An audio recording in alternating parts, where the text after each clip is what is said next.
निकाल दिया गया था महकमे से उनको। तो कभी कभी जो है ना, जिसको हम ये समझते हैं कि वो मेरे तो दुर्दिन आ गए, वो ही आपके भविष्य को तय करते हैं। मतलब विपत्ति, अरविंद कहते थे कि सोरो is the hammer of God, दुख जो है भगवान का हथौड़ा है आपको संवारने के लिए। तो वो आया उनके ऊपर, उनको निकाल दिया। तो वो सोचे क्या करें, तो उन्होंने बैल से चलने वाली एक बुग्गी बनाई है। बुग्गी लखनऊ में है, पूरा प्लांट है, देखिएगा आप जाके। तो बैल सिर्फ वहाँ खड़ा खड़ा चलता है उसके ऊपर, बैल उसके ऊपर चलेगा, उसमें आगे चारे का सिस्टम है, बैल को भी कोई दिक्कत नहीं है। बैल चलता है तो मैकेनिकल एनर्जी बनती है ना। आप समझते हैं दो तरह की, इलेक्ट्रिकल और मैकेनिकल। तो मैकेनिकल एनर्जी चाहिए जनरेटर को चलाने के लिए, भाई मैकेनिकल एनर्जी से चलता है ना जनरेटर, है कि नहीं। तो वो जब घूमता है तो वो चैन कुप्पी की सिस्टम उन्होंने बनाया है, वो जनरेटर को घुमा देता है, जनरेटर से बिजली बन जाती है। आप देखोगे बड़ा बढ़िया, बहुत बढ़िया। उससे मतलब ये बता रहे थे ना 5-6 काम होते हैं। वो बैल, एक बैल चल रहा है, उससे पानी भी निकल रहा है 3 इंच 4 इंच का जमीन के नीचे से। उससे जो है आपकी चारे की मशीन भी चल रही है, चारा काटने वाली। उससे जो है आपका तेल निकालने वाला जो कोल्हू है वो भी चल रहा है। उससे जो है आपका जो है वो बिजली भी बन रही है, चक्की भी चल रही है। तो आप देखोगे बड़ा मतलब उन्होंने 15, 16, 17 साल अपने जीवन के उसमें लगा करके मानवता के लिए काम कर दिया है ना।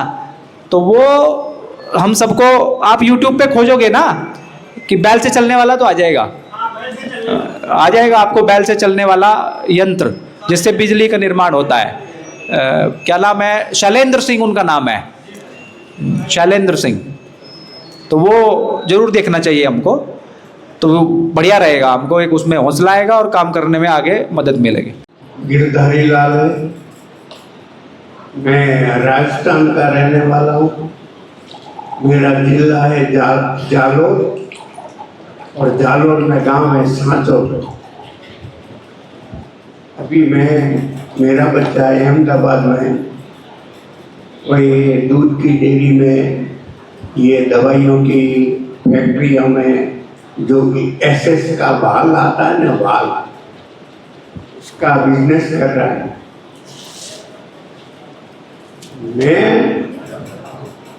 मेरे मोबाइल पे मैं बल्लारानी के जो भी वीडियो आता है ना वो मैं सुनता हूँ।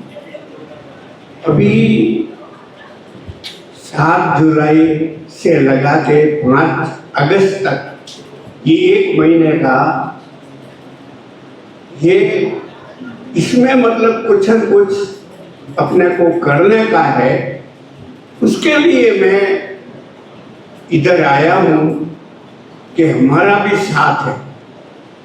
और मेरा साथ कैसे है, मेरा साथ कैसे है कि मैं पहले अनूप मंडल से बिलोंग करता था। अनूप मंडल एक संस्था है सिरोही में, राजस्थान के। तो हमारा 2002 में दिल्ली के जंतर मंतर पे 11 महीने धरना चला था। कितना? 11 महीने धरना चला था। उसमें कोई सुधार नहीं हुआ, न तो कोई मीडिया में खबर आई इसकी। फिर मैंने कहा ये काम नहीं हो रहा है, अखबार में भी खबर नहीं आ रही है, इसका क्या कारण है।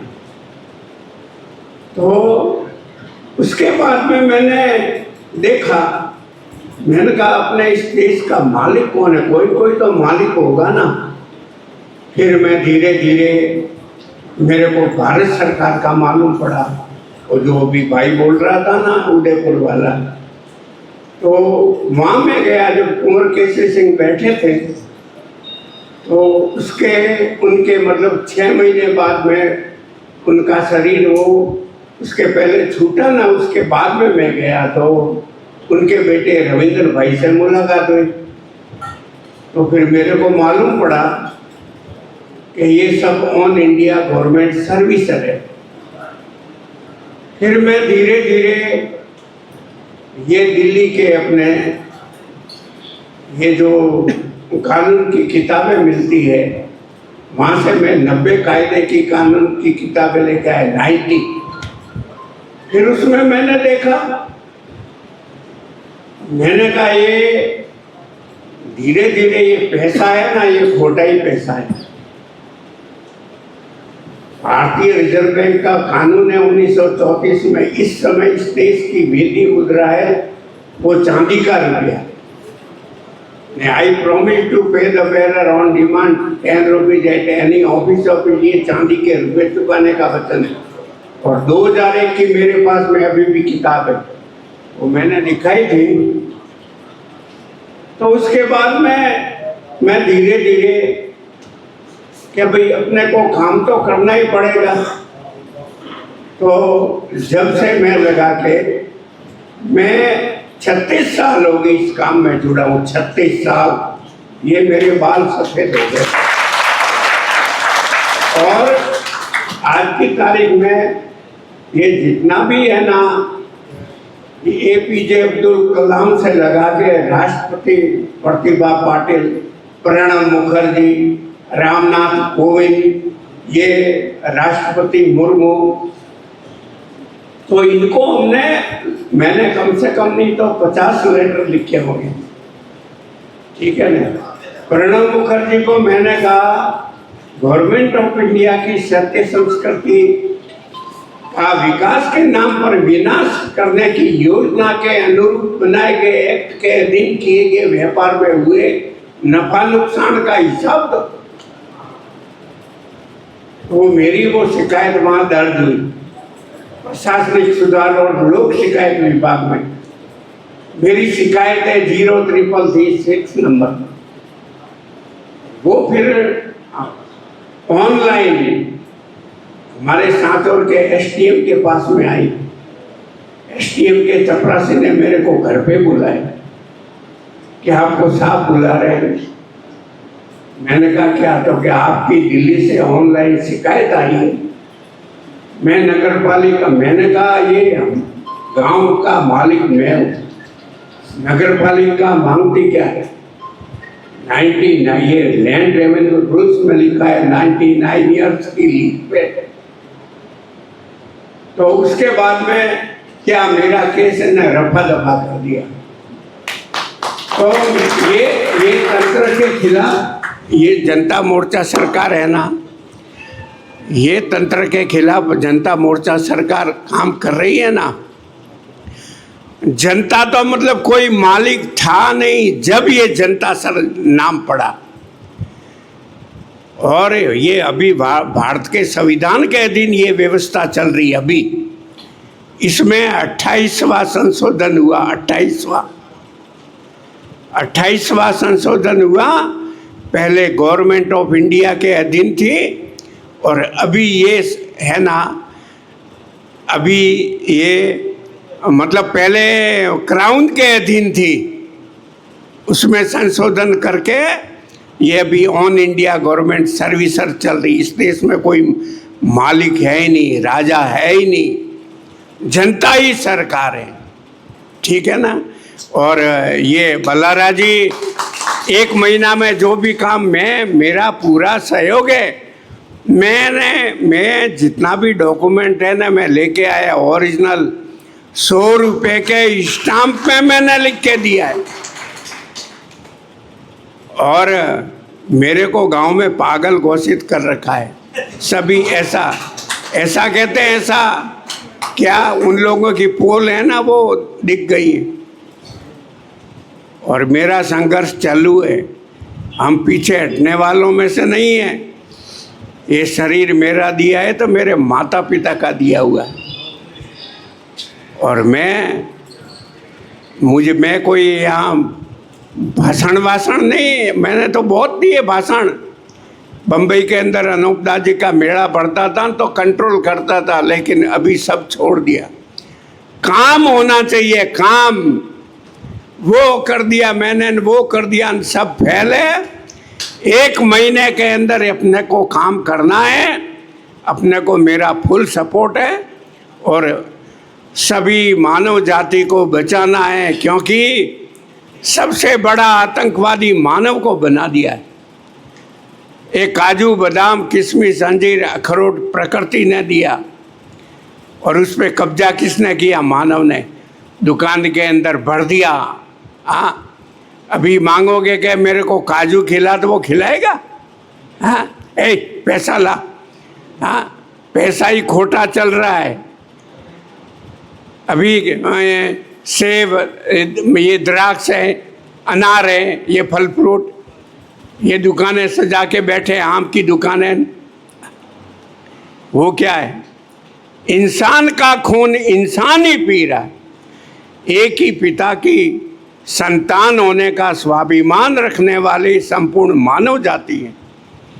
और अगर ये पैसा है ना, ये खोटा पैसा है। बाबा, उसका कारण क्या है? मानव का खून पी रहा है, आपने बताया। तो पैसा खोटा चल रहा है ना, रगड़ा तो पैसा ही है। और एक तो मीडिया है, सोशल मीडिया है। हाँ, एक अनसोशियल है। मीडिया चाहे ना तो अभी ये व्यवस्था परिवर्तन बदल सकता है। मीडिया क्या कहो बस, लेकिन क्या है? पैसा खोटा चल रहा है बस। इंसान है वो खरा रुपया है बस। और ये बल्लारा जी बोलते हैं 1 रुपये का इतना सोना, वो किताब में सब लिखा हुआ है।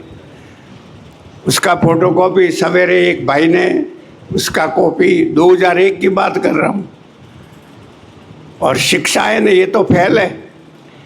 A for a person, B for by, C for command, D for delivery, 10 alphabet है ना, वो शिक्षा है। सत्य को शिक्षा की जरूरत नहीं। एक गांव का आदमी है, अनपढ़ है, हाँ, और एक डिग्री पास है। वो गांव वाला सही बात बोल रहा है तो गांव वाले क्या बोलेंगे? दूसरे लोग क्या, बैठ बैठ, तू तो अनपढ़ है, ये तो पढ़ा लिखा है, डिग्री वाला, ये झूठ बोलता होगा। हाँ, ऐसी शिक्षा है ना, वही फेल है। 10 अल्फ़ाबेट है। इंसान का है ना, इतने समय में बच्चे के दांत आने चाहिए, इतने समय में ये चलना सीखना चाहिए।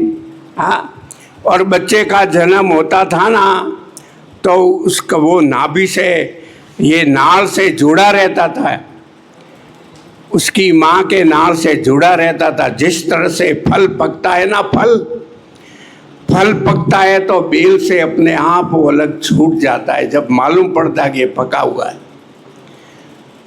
लेकिन अभी तो डिलीवरी होती है, हॉस्पिटल में जाओ और उसको कैंची से काट के दूसरे दिन तो आपको छुट्टी दे देता है। कुदरत के अधीन रहेंगे तो जिएंगे, बाकी मरना ही बस। मेरे घर में 10 साल हो गए, में लाइट है ही नहीं। बस लाइट है क्या? कितना पानी का बिगाड़ होता है जब ये लाइट आती है। और इस सृष्टि का बीज है ना, वो जल है। जल, पृथ्वी, वायु, अग्नि और आकाश, 5 तत्व के इस शरीर से ये जल का, ये जितना भी हड्डी बना ना, हड्डी, ये जल तत्व है। बच्चे का जन्म होता है तो वो माँ का दूध पीता है, सोए का पानी पीता है, उसमें जान आती है। जब वो खड़ा होना सीखता है, अपने दम पे वो खड़ा होता है। ये जितना भी हड्डी है 100 साल होते हैं, फिर उसको, उस अस्थियों को गंगा में प्रवेश कर देते, वो उसके अंदर वो समावेश हो जाता है। जल तत्व के अंदर समावेश हो जाता है। जल, पृथ्वी, ये पीला रंग होता है। हाँ, सफ़ेद चीज़ खाएंगे तो हड्डी मजबूत होगी, पीली चीज़ खाएंगे तो ये अपना चमड़ी, ओके, कंचन काया, ये काया है ना, कंचन रूपी है कोई। जल, पृथ्वी, वायु, हरा रंग, ये नाड़ें हैं, ये हरा रंग। हरी चीज़ खाने से नाड़ें सही रहेगी। जल, पृथ्वी, वायु, अग्नि। लाल चीज़ खाएंगे तो अपना खून साफ रहेगा। आसमानी चीज़ खाएंगे तो अपना खोपड़ा सही रहेगा। जल, पृथ्वी, वायु, अग्नि और आकाश।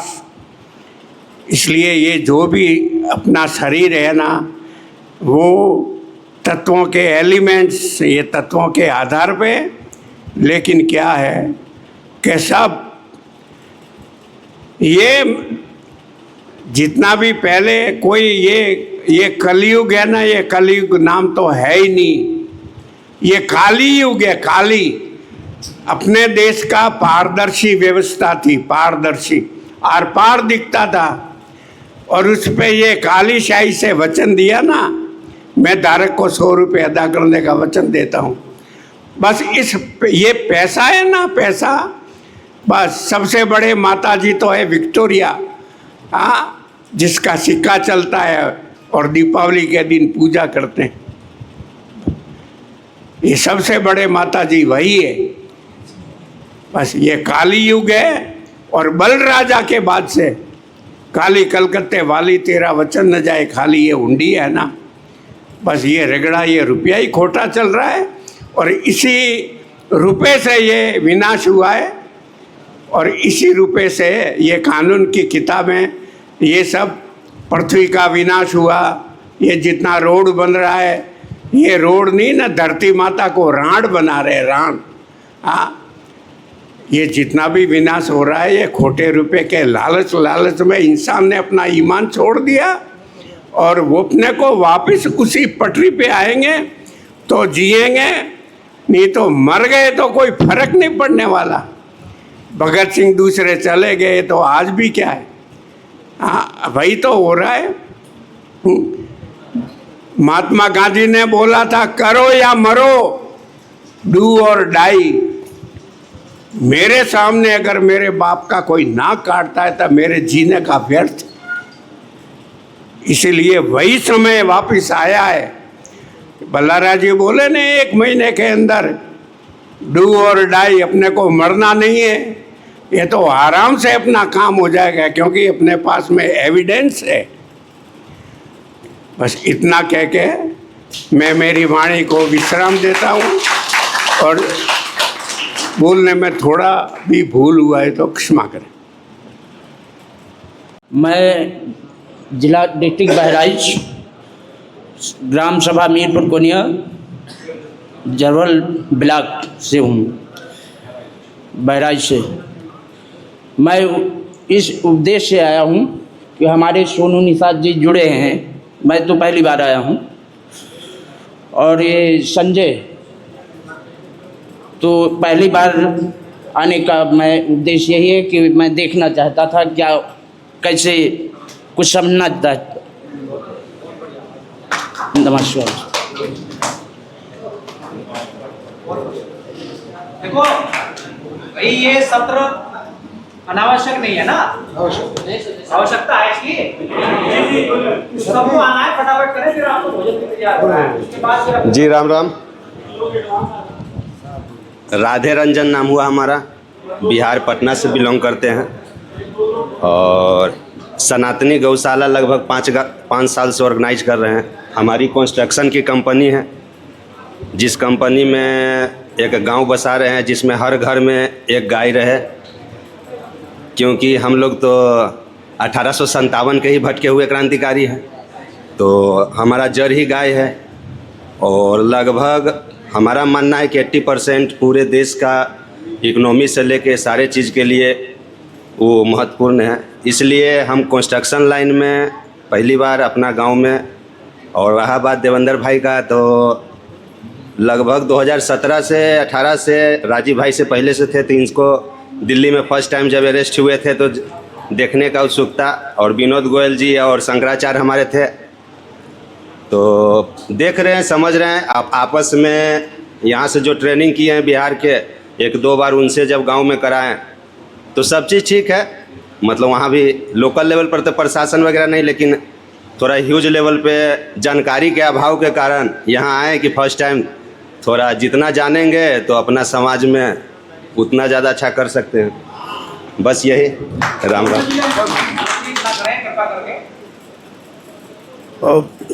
आपको मिलेगा समय। बहुत बहुत धन्यवाद। आज के इस कार्यक्रम के आयोजक मंडल को मैं तहे दिल से शुक्रिया पेश करता हूं, और आए हुए सभी क्रांतिकारी साथियों का इस हाल में स्वागत है। मेरा नाम महेश कुमार है, मैं लखनऊ से चल कर के आया हूं। जैसा कि सभी साथी अपने अपने अनुभवों को शेयर कर रहे हैं, ये जनता सरकार मोर्चा के बारे में 2 साल हुआ मेरे को भी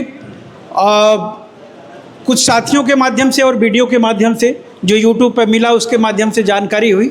मैं भी कांटेक्ट करने की कोशिश की, हमारे 2-3 साथी भी लगे रहे, बट वही यूट्यूब पे जो नंबर मिला डाला गया, बट व्हाट्सएप नंबर पर आया रिप्लाई कोई आया नहीं। तो आज बहुत एक अच्छा संयोग है कि हम लोग तो सोच रहे थे हरियाणा जाने के लिए, बट कल काफ़ी खुशी हुई कि यहीं पर आयोजित हो रहा है कार्यक्रम और ट्रेनिंग चलेगी। तो साथियों, मैं आप सभी जुझारू साथियों, क्रांतिकारी साथियों को क्रांतिकारी सलाम पेश करता हूं। और ज़्यादा नहीं, मैं थोड़ी सी बातें आपके पास सामने रखूंगा कि चिड़िया जिस दिन ये जान जाएगी कि बहेलिया ने दाना क्यों डाला है, चिड़िया जिस दिन ये जान जाएगी कि बहेलिया ने दाना क्यों डाला है, मेरे दोस्तों, उसी दिन ये पूंजीवाद व्यवस्था जो है खत्म होना शुरू हो जाएगी। इसको आपको समझना है। ये जो अभी 5 किलो राशन दिया जा रहा है, और ये आप समझते हो कि सरकार ने ये रोड बना रही है, ये कानून जो आपको सिर्फ इतना सिंपल इसी फार्मूले पे कि बहेलिया ने दाना क्यों डाला है, ये 5 किलो जो राशन दिया जा रहा है, वो आपने कभी इसके लिए कोई क्रांति किया, कोई धरना प्रदर्शन कभी बताओ किया? नहीं किया। फिर भी आपको बगैर मांगे जो चीज मिल जाती है, ये समझ लो कि रहस्य वहीं पर है मेरे दोस्तों। आपको ये संविधान भी जो दिया गया है, ये आपने इसके लिए डिमांड नहीं किया था, न आपने धरना प्रदर्शन किया था। इसमें जो चीज़ें हैं मैं उस पर ज़्यादा नहीं, अंग्रेजी राजनीति के इतिहास में एक राजनीतिज्ञ ने कहा है कि लोगों को अगर बगावत से, क्रांति से रोकना है तो उन्हें रोटी के टुकड़े देते रहो और तमाशा दिखाते रहो, वो कभी क्रांति नहीं कर सकते हैं। इस सरकार ने हूबहू वही अपनाया है मेरे दोस्तों।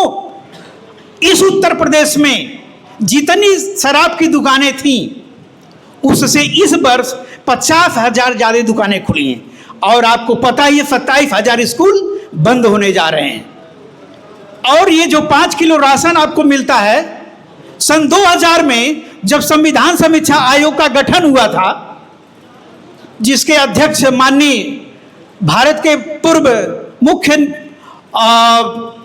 CJI chief justice of India justice M.N. Venkatachaliah ji थे उसके अध्यक्ष, और ड्राफ्टिंग कमेटी जो चेयरमैन थे वो डॉक्टर सुभाष कश्यप। तो ये बात हो रही थी कि चीन में लोगों को जो है खाने की गारंटी है, भोजन की गारंटी है, तो वो तमाम सिफारिशें हुई थी। उसमें मैं बहुत गहराई में नहीं, हालांकि मैंने उसका काफ़ी अध्ययन किया, तो उसमें ये जो लाया गया खाद्य सुरक्षा अधिनियम 2013, ये उसी 248 जो सिफारिशें हैं संविधान समीक्षा आयोग की, जो सरकार के हित में थी उसको उन्होंने लागू किया, जो जनता के हित में थी उसको नहीं लागू हुआ मेरे दोस्तों। उसमें बहुत सारी चीजें, EPM भी उसी में सिफारिश की गई थी, 248 जो सिफारिशें थी। और ये जो 2013 में खाद्य सुरक्षा अधिनियम बना, वो उसी में सिफारिश की गई। और वो जो कहावत मैंने बताया है, इंग्लैंड के राजनीतिज्ञ ने कहा था कि लोगों को रोटी के टुकड़े देते रहो और तमाशा दिखाते रहो, क्रांति कभी नहीं कर सकते। तो ये जो दारू की दुकानें खुल रही हैं और जो 5 किलो राशन है, ये सब वहां से लाया गया है। आप लोग बड़ा खुश होते हो। ये वैसे ही है कि जैसे गेहूं को किसान पानी चलाता है, तो किसान पानी किसको टारगेट करके चलाता है? गेहूं को। लेकिन बथुआ उसी में होता है, वो उछल कूद करने लगता है कि अरे देखो मेरे को जो है किसान ने पानी दिया, किसान ने पानी दिया। अरे उसका तो बस चले तो जाल कीटनाशक डाल करके उसको खत्म कर दे, लेकिन सोचता है कि उससे ज्यादा नुकसान हो जाएगा। इस गलतफहमी में मत रहो मेरे दोस्तों, आपके लिए नहीं कुछ होता है, ये सिर्फ और तमाशा दिखाने का भी। आप पूरा डेटा देख लो। स्विट्जरलैंड का 1 GB डेटा की कीमत 1600 रुपया है और भारत में मात्र 17 रुपया था। ये क्यों ऐसा है? क्योंकि इस देश के युवा जो क्रांति करने वाले हैं, वो अश्लील नग्नी तस्वीरें देखते हैं व्हाट्सएप पर, यूट्यूब पर, और वो पूरा का पूरा जो है इन्हें खत्म करने की, ताकि ये सोचने समझने की कोई स्थिति में न रह जाए। मैं ज़्यादा वक्त नहीं लूंगा। इस संविधान में अनुच्छेद 37 कहता है क्यों नहीं कुछ होता। 15 लाख रुपया प्रधानमंत्री ने कहा कि हम सब चुनाव में जीतेंगे, हमारी सरकार आएगी तो, क्योंकि वो पहले ही लिखवा लिया गया। वो directive principle of the state की जो पॉलिसी बनाएगी कि हम आपके लिए करेंगे वो करेंगे, ये कभी नहीं होगा। क्योंकि अनुच्छेद 37 कहता है कि राज्य के नीति निर्देशक तत्वों को अगर लागू नहीं करता है, जो वो वादा करता अगर पूरा नहीं करता है, तो आप भारत के किसी भी न्यायालय में उसको चैलेंज नहीं कर सकते। जब आप चैलेंज ही नहीं कर सकते तो फिर वो कह देता भाई ये चुनावी जुमला था। ये आर्टिकल 37 में लिखा हो मेरे दोस्तों। इसलिए आपको कभी भी, चाहे कोई कहे हम सबको सरकारी नौकरी दे देंगे और चाहे कोई कहे 20 लाख रुपया दे देंगे, कुछ भी वादा करेगा, वो चुनावी वादा पूरा नहीं करेगा तो आप कहीं भी किसी न्यायालय में उसको चैलेंज नहीं कर सकते, और ये कभी भी संभव नहीं। इसलिए चुनावी वादा खोखला साबित होता है मेरे दोस्तों। आर्टिकल 37 मैं ज़्यादा वक्त नहीं लूंगा। आप लोगों को मैं तहे दिल से शुक्रिया अदा करता हूं कि दूर दूर से आप साथी चले, और मैं आयोजक साथियों का भी बहुत बहुत आभार प्रकट करता हूं कि आप लोगों ने हमें बहुत नज़दीक मौका दे दिया कि हमें आज बलहारा जी से मुलाकात होगी। मैं आप सभी क्रांतिकारी साथियों का एक बार फिर से लाल सलाम पेश। संघर्ष कर रहे हैं अभी। मेरा नाम शेर अली है और मैं जनपद बदायूं में ककराला के पास एक गांव है ब्रिया डांडा, वहाँ का रहने वाला हूँ। और पिछली ट्रेनिंग भी 44वीं ट्रेनिंग वहाँ हुई थी। तो मैं आपका ज़्यादा नहीं, सिर्फ 2 से 3 मिनट का समय लूँगा। देखो, एक वर्ल्ड बैंक की रिपोर्ट है कि पूरी दुनिया में 3.7 मिलियन लोग सिर्फ $5 की इनकम पे जी रहे हैं, जो लगभग भैया 500 रुपये बनता होगा जाके, $5। तो उसमें भी 50% ऐसे हैं जो $2 पे अपनी ज़िंदगी बिता रहे हैं। तो इसका मतलब ये हुआ कि पूरी दुनिया में 47% लोग ऐसे हैं जिनके लिए खाने को मतलब इतना नहीं हो जीवन यापन कर पाए, एक दिन का खर्चा निकालना मुश्किल पड़ गया है। और ऐसे लोगों को मुट्ठी भर लोग, भारत के गरीबों को मुट्ठी भर जो अमीर हैं वो अपना गुलाम बनाए हुए हैं, और ऐसे ही पूरी दुनिया के लोगों को मुट्ठी भर लोग अमीर गुलाम बनाए हुए हैं। और हम लोग करते क्या है कि हम सिर्फ कह तो देते हैं, लेकिन हमारे अंदर संघर्ष करने का जज्बा नहीं है, उनसे लड़ने का जज्बा नहीं है। जैसे कि एक कहानी है छोटी सी कि एक व्यक्ति ने एक मुर्गा पाल रखा था भाई साहब। तो उसने कहा कि भाई आज तू बांग देगा तो तुझे काट दूंगा मैं। तो मुर्गे ने उस दिन बांग नहीं दी, उसने करा क्या, गर्दन उठा दी थोड़ी सी। तो मालिक ने सोचा कि अब तू ये गर्दन उठा रहा है, बांग तो दे नहीं रहा है। तो बोले अगर आज तूने गर्दन उठा दी तो काट दूंगा। तो उसने ना उस दिन गर्दन उठाई, अगले दिन ना बांग दी। अब अगला दिन आया तो उसने थोड़े फड़फड़ाए। तो फिर मालिक ने वही कहा कि भाई आज अगर तूने फड़फड़ाए और पहले वाली क्रियाएँ की तब भी काट दूंगा। उसके चौथे दिन वो शांति से बैठ गया, ना उसने पर फड़फड़ाए, ना गर्दन चलाई, ना बांग दी। तो आखिर में मालिक ने सोचा ये तो कुछ कर ही नहीं रहा है, तो बोले अब तुझे अंडा देना पड़ेगा। तो मुर्गा रोने लगा। आसपास वालों ने पूछा भाई तू रो क्यों रहा है? बोले साहब स्थिति ऐसी आ गई है कि मैं अगर बांग दे देता और ये मुझे काट देता तो बेहतर था, कि अब मुझे उस हालात में ला खड़ा कर दिया कि मैं बोले कम से कम अपनी इज्जत के साथ मैं अपनी ज़िंदगी जीते हुए मर तो जाता, संघर्ष करते हुए तो मैं मर जाता। जो मेरी असली वो है, जो मेरी असली कुब्बत है, मैं उसको लेके तो ख़त्म होता। तो वो स्थिति हमारी होने वाली है। हम लोग तो, ये समाज यही सोच रहा है कि ये लड़ रहे हैं, ये यहाँ 200-250-300 लोग या 125 लोग बैठे हैं, संघर्ष करेंगे, अब बाकी हम लोग तो मज़े में कटी रही है। तो मतलब मेरा यही है कि हम ज़्यादा से ज़्यादा संघर्ष करें, ज़्यादा से ज़्यादा लोगों को जोड़ें, ज़्यादा से ज़्यादा लोगों को जागरूक करें, और जितनी ज़्यादा संख्या होगी, जितना ज़्यादा हमारा बाहुबल होगा, संख्या बल होगा, हम उतनी मजबूती के साथ चीज़ों को आसानी से बदल सकते हैं। जय हिंद, जय भारत। जो जनता मोर्चा का भी काम है कि हमें अपने आप को सशक्त बनाना है। ये लाइन भी दी गई है कि व्यक्तिगत निर्माण से राष्ट्र निर्माण है। तो आज हम लोग इस पर काम करेंगे तो अपने नींद जाएंगे। हम सबसे पहले अपनी रीढ़ की हड्डी सीधी रखेंगे, हमारा शरीर की वो माध्यम है जिसके माइक थ्रू तो हम माइक बंद है, मांगते हैं, हम तक पहुंच सकते हैं। माइक बंद है, बंद है माइक, बटन दब गया होगा, आपने बटन दबा दिया। अब बोलिए। हेलो, हाँ, ध्यान के माध्यम से आज हम अपने आप को जानने की कोशिश करेंगे। तो हम लोग सबसे पहले अपनी रीढ़ की हड्डी सीधी रखेंगे और आंख की पुतली को ऊपर लेके जाएंगे, चेहरे को नहीं, सिर्फ आंख की पुतली को ऊपर लेके जाएंगे। कोशिश करेंगे अपनी आंखों की पुतली से, अपने आई बॉल से सीलिंग को देखने की, छत को देखने की, लेकिन चेहरा स्ट्रेट रहेगा। और धीमे धीमे धीमे अपनी आंखों को बंद करेंगे।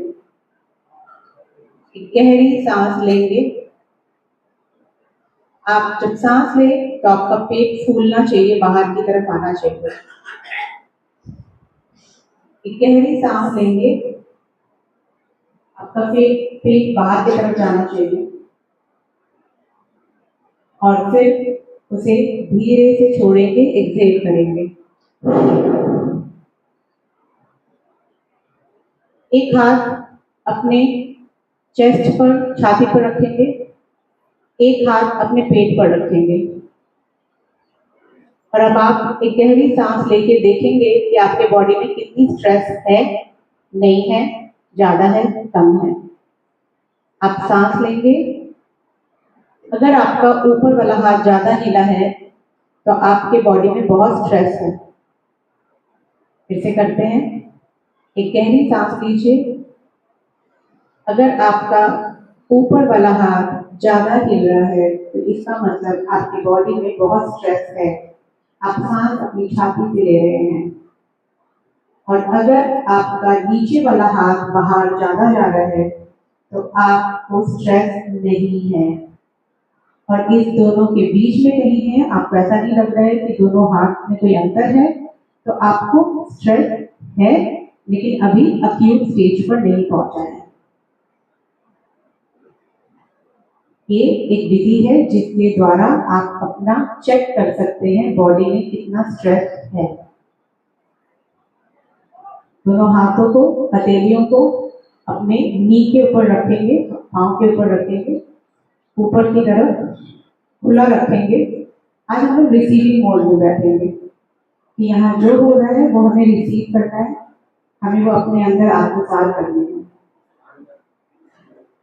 गहरी सांस लेंगे और उसे होल्ड करके रखेंगे। 1 2 3 4 5 6 7 8 9 10।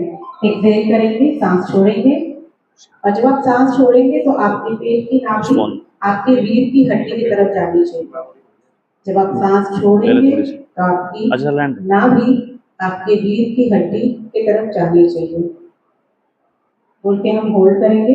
1 2 3 4 5। फिर इनहेल करेंगे, गहरी सांस लेंगे और जितना ज्यादा पेट फुला पाएंगे उतना ज्यादा फुलाएंगे, जितना मैक्सिमम। होल्ड करेंगे। 1 2 3 4 5 6 7 8 9 10। फिर छोड़ेंगे और अपने पेट को अपनी रीढ़ की हड्डी की तरफ लेके जाएंगे, अपनी नाभि को अपनी रीढ़ की हड्डी की तरफ लेके जाएंगे। होल्ड करेंगे। 1 2 3 4 5। गहरी सांस लें, छोड़ें, गहरी सांस लें, छोड़ें। अपना पूरा ध्यान बंद आंखों से अपने पांव पर केंद्रित करें। बंद आंखों से अपना पूरा ध्यान फिर ध्यान मात्र से अपने पांव की तरफ लेके जाना है और पांव को रिलैक्स होते हुए देखना है और कहना है। आप शक्तिशाली है, आप जो कहेंगे आपका शरीर सुनेगा भी और मानेगा भी। धीरे से अपने ध्यान को पांव से थोड़े ऊपर नी तक लेके आएंगे और उसे कमांड करेंगे रिलैक्स करने के लिए। सांस आपकी नॉर्मल चलती रहेगी। अपना ध्यान बंद आंखों से अपने थाई पर लेके आएंगे, अपनी जांघों पर, उससे ऊपर पेट पर, छाती, बैक, शोल्डर, हाथ, दोनों हथेली, सारी उंगलियां, और सबको रिलैक्स करेंगे। अपने ध्यान को गले पे, चेहरे पे, पीठ के ऊपर, नासिका, जो सांस ले रहे हैं उसे महसूस करेंगे वो गर्म है ठंडा है। आंखों के पीछे जलन है, शीतलता है, अच्छा फील हो रहा है। दोनों आईब्रो के बीच में, भौं के बीच में आपको क्या दिख रहा है, सिर्फ तिष्ठा करके देखेंगे। सर के ऊपर थोड़ा सर। अब जैसे जैसे हम लोग बैकवर्ड काउंट करेंगे वैसे वैसे आप और रिलैक्स होते जाएंगे। 10, अब और रिलैक्स होते जा रहे हैं। 9, 8, आप और रिलैक्स होते जा रहे हैं। 7, 6, 5, 4, आप धीरे धीरे धीरे अपने भीतर जा रहे हैं और रिलैक्स कर रहे हैं। 3, 2, 1। आप अपना पूरा ध्यान अपने हृदय पे लेके आए।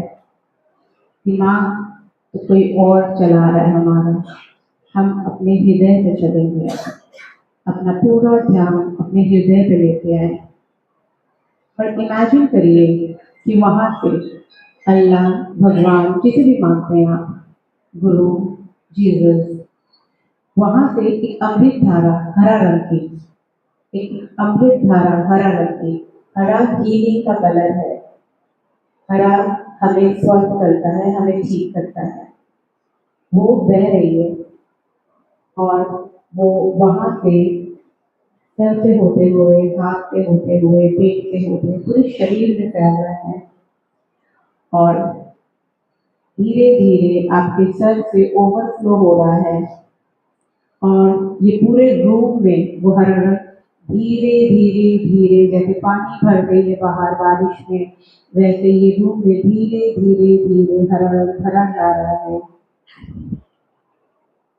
और धीरे धीरे ये पूरे रूम में भर गया है। अब यहाँ से ओवरफ्लो होकर ये पूरे सुल्तानपुर शहर को भर रहा है धीरे धीरे धीरे। अब आपको इंडिया की छवि देख रही है आंखों में और ये धीरे धीरे हरा रंग पूरा भारत को भर रहा है और धीरे धीरे धीरे ये पूरा धरती को हरा कर दे रहा है।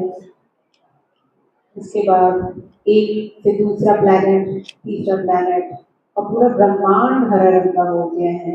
यहाँ सिर्फ हरा है और कुछ नहीं है। इसी वननेस पे हमें पहुंचना है, यही वननेस पे हमें जाना है, जहाँ कोई और रंग नहीं है, कोई और जात नहीं है, कोई और पंथ नहीं है, कोई अमीर नहीं है, कोई गरीब नहीं है, कोई जेंडर नहीं है, कोई कास्ट नहीं है, हम सब एक है। हमें यहाँ तक पहुँचना है। अब आप क्योंकि पूरे ब्रह्मांड के साथ जुड़े हैं और आप अकेले नहीं हैं और आप खुद में ही, हम ब्रह्मास्मि कहें या अल्लाह का बच्चा कहें या जीसस के बच्चे कहें, आपको खुद हो गए हैं तो आप में बहुत पावर है। इस पावर के साथ आप सोचिए कि आपको जिंदगी में क्या करना है। आज से 5 साल बाद आप भारत को, अपने आप को, अपने सारे जनता को कहाँ देखते हैं? उनके चेहरे पे कैसी, चेहरा उनका कैसा फील करना है, वो कैसा सोच रहा है, आप क्या चाहते हैं वो कैसा सोचे, कैसा दिखे, कैसा हमारा शासन हो, कैसा हमारा प्रशासन हो, और अगर कुछ ना हो तो हम कैसे अपने आप को व्यवस्थित करके रखेंगे। बहुत आसान होता है सोच लेना कि हमें क्या चाहिए, और एक बार हम 2025 में आज के दिन आते हैं और एक संकल्प करते हैं कि आज से हम ऐसा क्या करेंगे कि जो सपना हमने आगे 5 साल के लिए देखा है वो हम हासिल कर पाएं। आपको अपने आप से संकल्प करना है, अपने आप को बताना है कि मैं खुद, हम पूरे समाज को नहीं बदल सकते, लेकिन अगर हम अपना उत्थान कर ले और हर एक अपना अपना उत्थान कर ले तो दुनिया अपने आप में उत्थान हो जाएगी। तो आप आज से बल्कि अभी से ऐसा क्या अपने आप में परिवर्तन करेंगे, या अपने अंदर कोई संकल्प लेंगे, या कुछ करने की सोचेंगे जो आप ये 5 साल में करेंगे, जो आपने सपना देखा है उसे पाने के लिए। ये अपने भीतर आपका संकल्प करना है। इसके लिए आपको किसकी मार्गदर्शन चाहिए, कौन आपको गाइड करे, आपको कौन से कौशलता सीखनी है, कौन सी कौशलता सीखनी है, उस पर ध्यान देना है।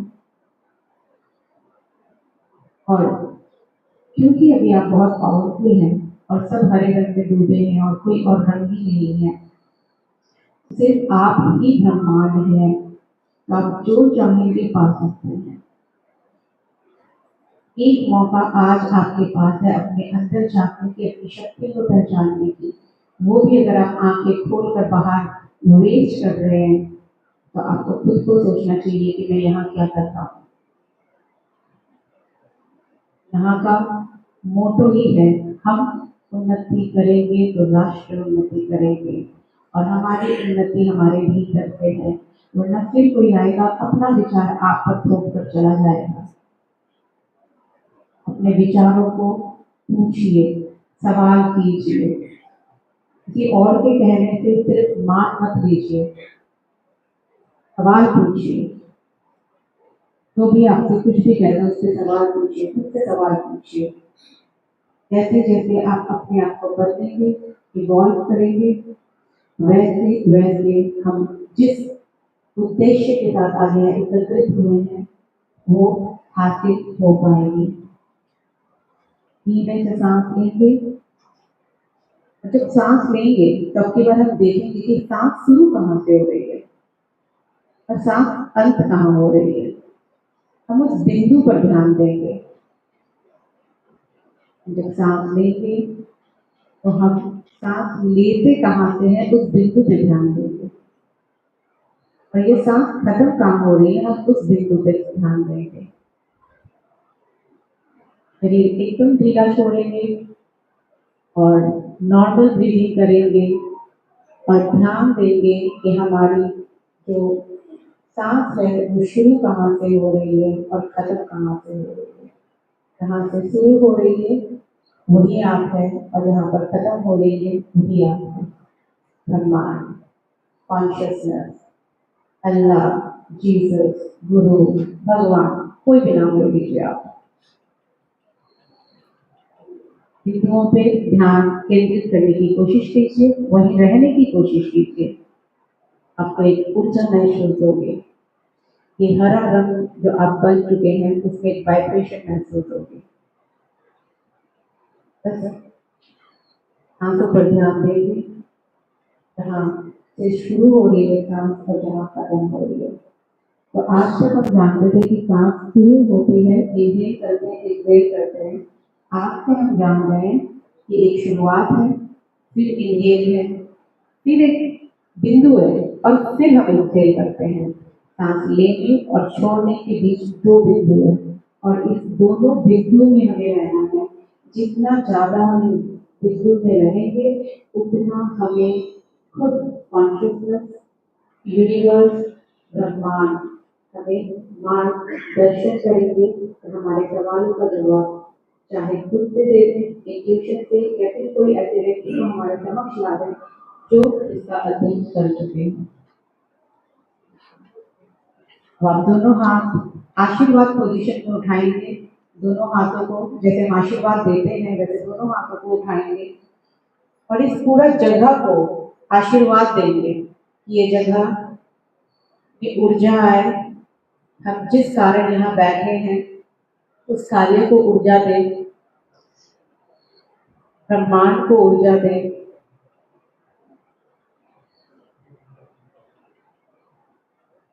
तो जो लोग हमारे साथ गलत किए हैं उनको माफी दें।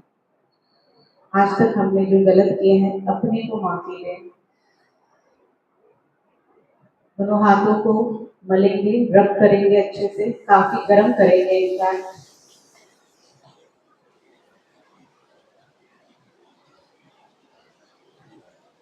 अपने हृदय के ऊपर रखेंगे, दिल पर रखेंगे, अपने हृदय पर रखेंगे। इस गर्माहट को महसूस कीजिए। आपका प्रेम आपके पास है, आपकी शांति आपके पास है। औरों में ढूंढना बंद करें। फिर से हाथ को रब करेंगे, वापस से अपने हृदय पर रखेंगे और कोई भी 3 चीज के लिए धन्यवाद करेंगे।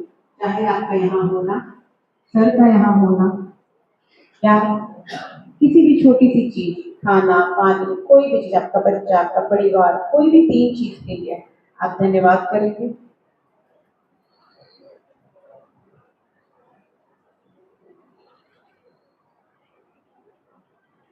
वापस से हाथ को रब करेंगे, अपने आंखों पर रखेंगे,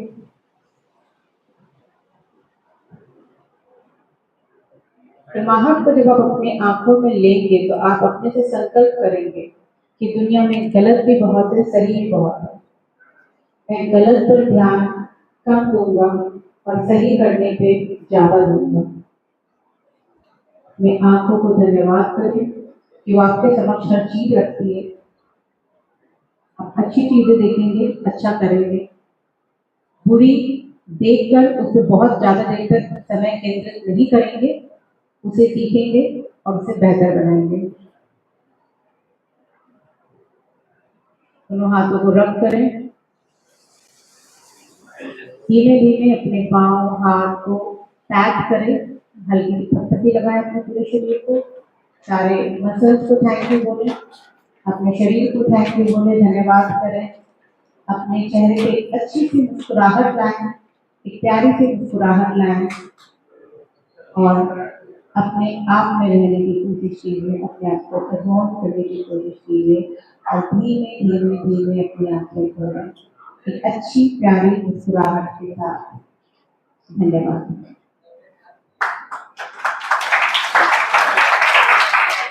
रोक।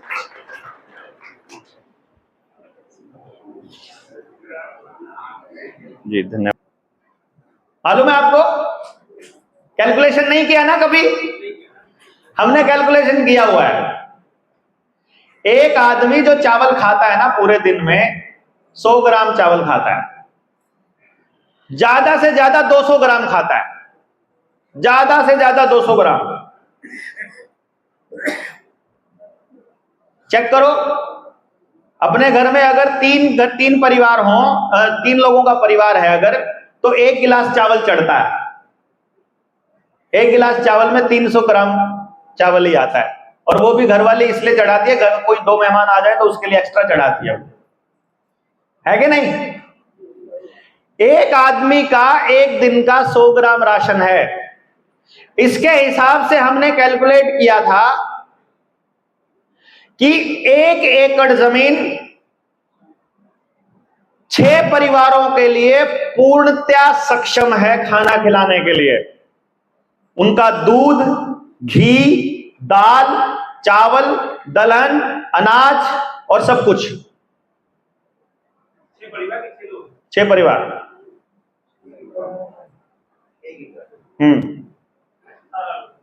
हम अगर जितनी हमारे पूरे गांव की जरूरत है, अगर उसका कैलकुलेशन करें तो प्रत्येक गांव के पास अपनी जरूरत से 5 से 10 गुना जमीन पड़ी हुई है इस वक्त। 5 से 10 गुना। और ये जो कैलकुलेशन मैंने आपको बताई है एक एकड़ जमीन की, ये कैलकुलेशन मैंने देसी अनाज बिना केमिकल डाले आधी पैदावार के हिसाब से बताई है। समझ गए आप? यानी हमारे पास लगभग 4 हिस्से, 5 में से 4 हिस्से जमीन अभी हमारे पास एक्स्ट्रा है इस टाइम पर, प्रत्येक गांव के पास। उसके लिए पूरा परियोजना बनी हुई है।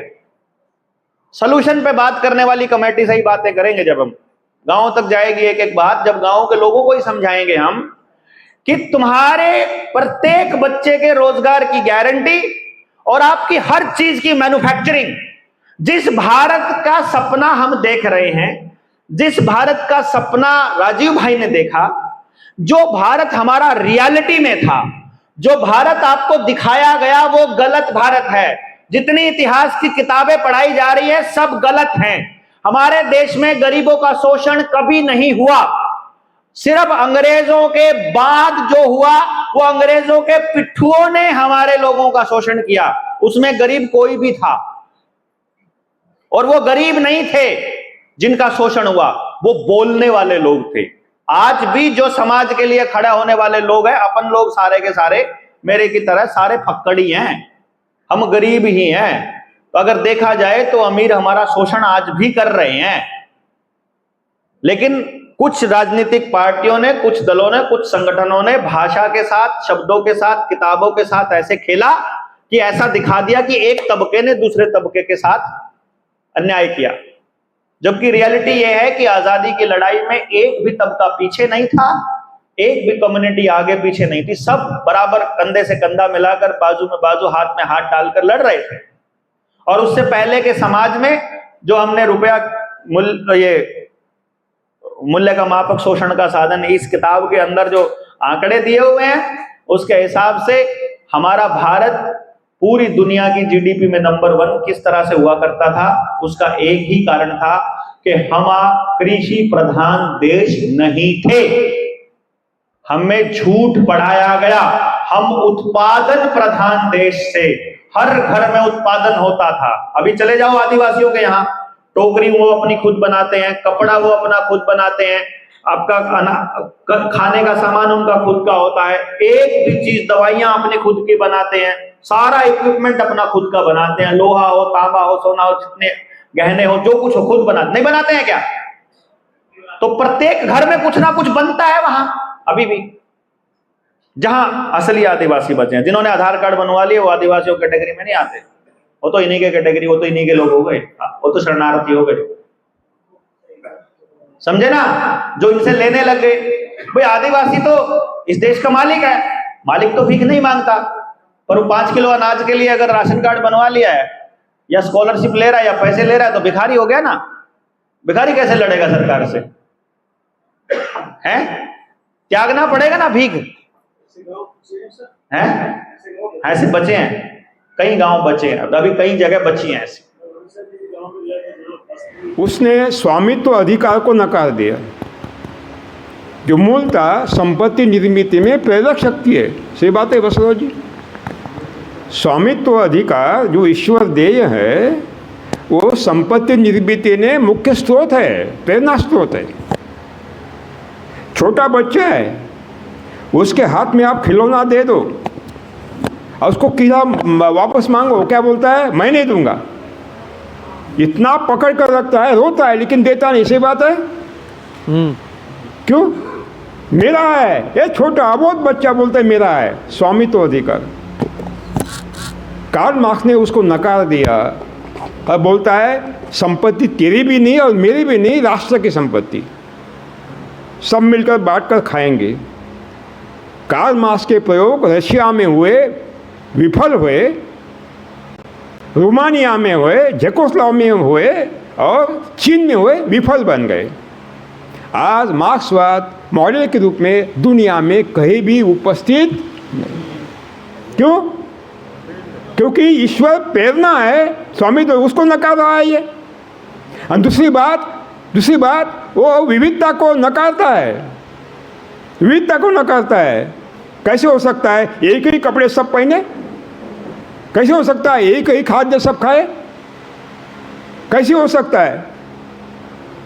जब आप कमाने के लिए जाते हो तो प्रेरणा होती है कि मैं कमाऊं, लेकिन अगर आप 1 एकड़ में 10 क्विंटल गेहूँ उगाते हो, 20 क्विंटल उगाओ, तो घर का परिवार तो 3 क्विंटल खाता है। 17 क्विंटल किसके लिए है? समाज के लिए। समझते हैं ना? यानी वो विश्वस्त है, ट्रस्टी है 17 क्विंटल का, लेकिन अधिकार किसका है? समाज का है। समाज खा रहा है ना। कार्ल मार्क्स और गांधी जी में जो स्ट्रगल चल रहा है उसको मिटाना पड़ेगा। नहीं, एक मिनट। मैंने कभी नहीं कहा कि सरकार की आवश्यकता नहीं है। कहाँ क्या? नहीं कहा। सरकार चाहिए, सरकार के बिना देश नहीं चल सकता। लेकिन यह भी कहूँगा कि जब जनता पार्टी बनी, जयप्रकाश नारायण जी ने जनता पार्टी को अनुमोदित किया। किस लिए किया? कि गांधीवाद को जो विचार है जनता पार्टी आगे ले जाएंगी। लेकिन जनता पार्टी ने पूंजीवाद को आगे लिया। सही बात है। जेपी साहब ने क्यों निर्णय लिया? ये ऐतिहासिक गलत निर्णय था, ऐतिहासिक। क्योंकि उनको मालूम था सत्ता परिवर्तन का साधन नहीं होता, व्यवस्था परिवर्तन का, लेकिन उन्होंने वो प्रयास किया और जनता पार्टी ने सब उद्ध्वस्त कर दिया। यानी गांधी जी की समय भी यही हुआ, गौतम बुद्ध के समय यही हुआ, कार्ल मार्क्स के साथ यही हुआ। ये निरंतर चल रहा है, निरंतर चल रहा है। एक बात कहूँगा, 2013 में जो सांसदीय चुनाव हुए उसमें सभा में, जाहिर सभा में तत्कालीन पंतप्रधान माननीय नरेंद्र मोदी जी ने चुनाव सभा में किया था, एक वचन दिया था जनता को कि अगर हमारी भारतीय जनता पार्टी की सरकार चुनकर आएगी तो हम किसानों की आय दोगुनी करेंगे। 5 साल हुए, Indian council of agriculture research institute ने एक भी उनको कोई मेथोडोलॉजी, कोई टेक्निक नहीं दिया जो किसानों की आय दोगुनी करेगी। अब दूसरे चुनाव हो गया 19 का, चिंता में पड़े, अब क्या करें?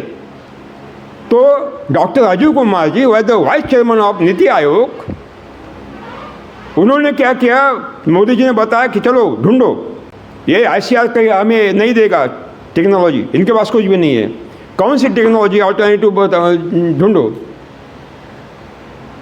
जो नीति आयोग के उपाध्यक्ष तत्कालीन डॉक्टर राजीव कुमार जी ने एक टीम बनाई, पूरे देश में खोज की, पूरे देश में कौन सी टेक्नोलॉजी है किसानों की आय दोगुनी करेगी। उनको मालूम पड़ा ये रासायनिक कृषि तो सब बर्बादी का साधन है, वो तो हो ही नहीं सकता, घाटे में है, कर्जे में डूबा है, हर किसान कर्जे में डूबा है, हर किसान। क्यों कर्जा हो रहा है? अरे मुनाफा है तो कर्जा क्यों हो रहा है? मुझे पता है, बताओ। कर्जे में जन्मता है, कर्जे में मरता है। दूसरी बात, जब उनको मालूम पड़ा कि जैविक खेती भी दुगुनी आय देने वाली नहीं है, गोवाले खेती भी दुनिया, जितनी भी खेती प्रकार है दुगुनी आय देने वाली नहीं है, केवल एक ही खेती है सुभाष पालेकर जी का दुगुनी आय देगी। तो तत्कालीन राजीव कुमार जी ने नीति आयोग को तुरंत मुझे फ़ोन किया कि सर हमें एक मीटिंग लेना है एक दिन की। हम निष्कर्ष पर पहुँच गए भारत सरकार कि आपके बिना ये नहीं हो सकता, एक तारीख दीजिए। वहाँ एक दिन का पूरा चर्चा सत्र हो गया नीति आयोग के चैम्बर में। पूरे देखिए, केंद्रीय कृषि मंत्री थे, नीति आयोग के सारे सलाहकार थे, उच्च अधिकारी थे, केंद्रीय सरकार के उच्च अधिकारी थे, और ICAR के डायरेक्टर जनरल डॉक्टर मोहपात्रा थे, उनके वरिष्ठ वैज्ञानिक थे, ये आप सबको मालूम है, और 10 यूनिवर्सिटी के वाइस चांसलर थे, और हर राज्य का कृषि सचिव था, यानी एग्रीकल्चर सेक्रेटरी और कमिश्नर था। और वर्ल्ड बैंक की एक टीम आई थी जो इसको सुनना चाहती थी। पूरे दिन बहस चली, पूरे दिन। वहाँ ऑर्गेनिक वाले के जो प्रचारक है उनकी भी टीम थी, और गोवाड़ी कृषि वाले की टीम थी, सब थे। जब इन्होंने पूछा आपके पास कोई टेक्नोलॉजी, एक भी नहीं बोल सका हमारे पास टेक्नोलॉजी। डॉक्टर महापात्रा ने कबूल किया, न सर हमारे पास टेक्नोलॉजी नहीं, दुगुनी आय देने। आखिर में डिक्लेयर कर दिया open in the press conference कि अब इसके बाद भारत सरकार केवल सुभाष पालेकर जी की टेक्नोलॉजी आगे बढ़ाएगी, और ये नीति बन गई है। क्यों? ICAR को क्या हो गया? इतना बड़ा इंफ्रास्ट्रक्चर है आपके पास, करोड़ों रुपए आपको फंड्स मिलते हैं, आपको सैलरी मिलता है, इतनी सारी सिस्टम है, आधुनिक आपके पास प्रयोगशाला, सब कुछ है, ये टेक्नोलॉजी क्यों नहीं है? भारत सरकार आपको तनख्वाह दे रही है, आपको पूछ रहे दीजिए, क्यों नहीं दिया आपने अब तक? ये दायित्व आपका था। ये मेरा आक्षेप वहाँ है। मैं यूनिवर्सिटी के खिलाफ नहीं हूँ, मैं आशा के खिलाफ नहीं हूँ। आक्षेप है मैं जो कमाता हूँ उसका डायरेक्ट टैक्स मैं गवर्नमेंट देता हूँ, वो टैक्स से आपका तनख्वाह मिलता है, आपका ये दायित्व आपका है कि हमारे पास जो चाहिए आपको देना चाहिए। वो नहीं दे रहा है, इसलिए मेरे आक्षेप है। अभी भी समय नहीं गया है, अब भी ICR कर सकता है, अल्टरनेट टेक्नोलॉजी विकसित कर सकता है। मेरे से अच्छी टेक्नोलॉजी है तो मैं उसका प्रचार करूँगा, मेरा बंद करूँगा। क्या है हिम्मत? नहीं हो रहा है। इसलिए मैं किसान हूँ, किसान का दर्द मैं जानता हूँ। इसलिए ये 2 दिन में मुझे लगता है कि ये मुद्रास्फीति और ये सारे टेक्निकल बातें ज़रा वो हवा में उड़ रही हैं। इसके बिना हम थोड़ा नीचे बैठ कर ही काम करेंगे, जो असली है उस पर ही मुद्दा भी चर्चा करेंगे।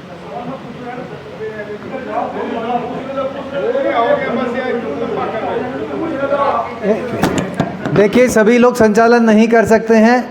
एक जिसको यदि ज़्यादा इच्छा है तो यहाँ आ जाओ। एक नहीं जी जी, एक कोई साथी प्रश्न पूछ रहे हैं, बाकी उसको ना रोके। यहाँ पे जो भी बॉडी ने आपकी पॉलिसी को स्वीकार कर लिया तो ये फर्टिलाइजर की कंपनी बंद क्यों नहीं कर दी गई, जिन पे 14 लाख करोड़ हर साल की सब्सिडी जा रही है? अबे सुभाष पालेकर भारत सरकार नहीं है, एक आम किसान है।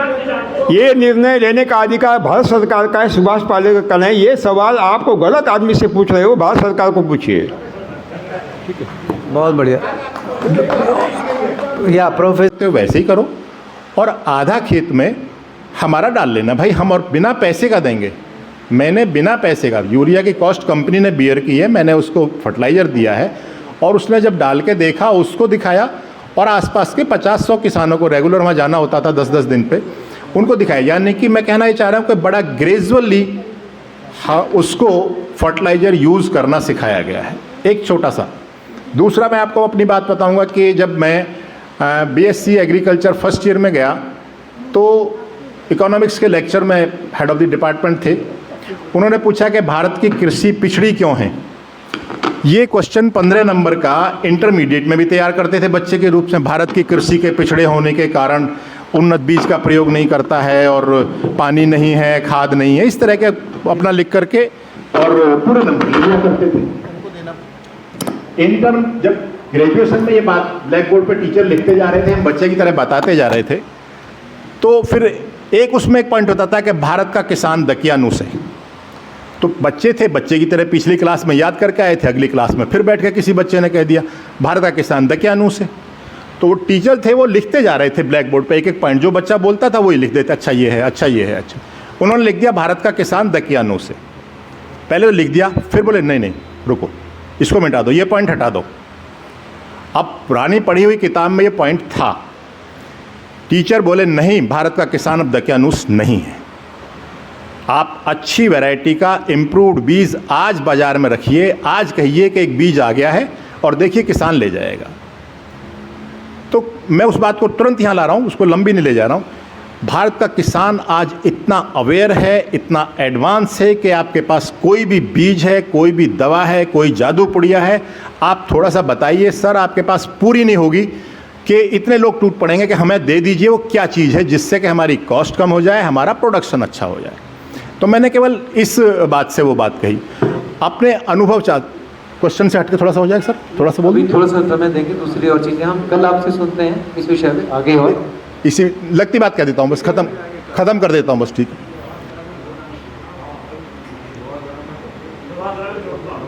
छोड़ दें। व्यवस्था की दृष्टि से थोड़ा कल हम इस चर्चा को चलाएंगे, ठीक है।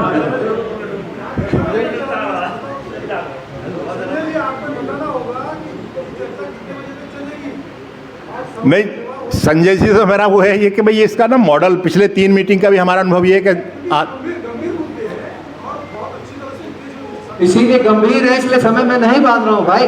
और यहाँ पे सब लोग बोल रहे हैं कि चर्चा होने दो, तो होने दे रहा हूँ। तो कृपया ऑर्गेनिक चर्चा होने दीजिए, ऑर्गेनिक एग्रीकल्चर उसके बाद कर लेना। अच्छा, तो इसमें दरअसल मुझे जो तुरंत शंका है, मान लीजिए अप्रैल के महीने में मैंने अपना गेहूं का खेत, गाजियाबाद में मेरे पास ज़मीन है और गेहूं काट लिया है, और इसके बाद मुझे प्रैक्टिस पर आना है। सुभाष जी, अप्रैल का महीना मेरा गेहूं कट चुका है, खेत खाली हो गया है, मैं आपका पैकेज पे जाना चाहता हूं। आप कहेंगे कि उसमें वेजिटेबल्स का जो भी प्रोड्यूस है गेहूं उसका खेत का, वो आप उसी में डालिए। अब मेरे लिए क्वेश्चन है, जितनी कीमत का गेहूं हुआ है लगभग भूसे की कीमत भी वही है। तो मैं भूसा तो डालूंगा नहीं उसमें। उमेश जी मुझे वो एक मिनट, थोड़ा सा व्यवस्था की दृष्टि से कृषि का अलग सत्र प्लांट है, उस पर देवेंद्र जी आप अद्भुत मूलभूत काम कर रहे हैं। मूलभूत माने व्यवस्था परिवर्तन का सही मार्ग यही है गाँव में। जो दिक्कतें आपको है ना, मेरी भी यही दिक्कत है। तो बोलते जल्दी मानती में समझ कैसे क्यों नहीं देते, इसके हिसाब में शायद को मानता नहीं। बहुत बड़ा परिवर्तन की आनी है, समय लगेगा। तो ये बात करें आपको पूछना कि अभी जो शिक्षा पद्धति कि मैकेले हटाओ घोषणा करने वाले सरकार ने मैकेले हटाने ज़्यादा जी क्यों कैसे हटाए?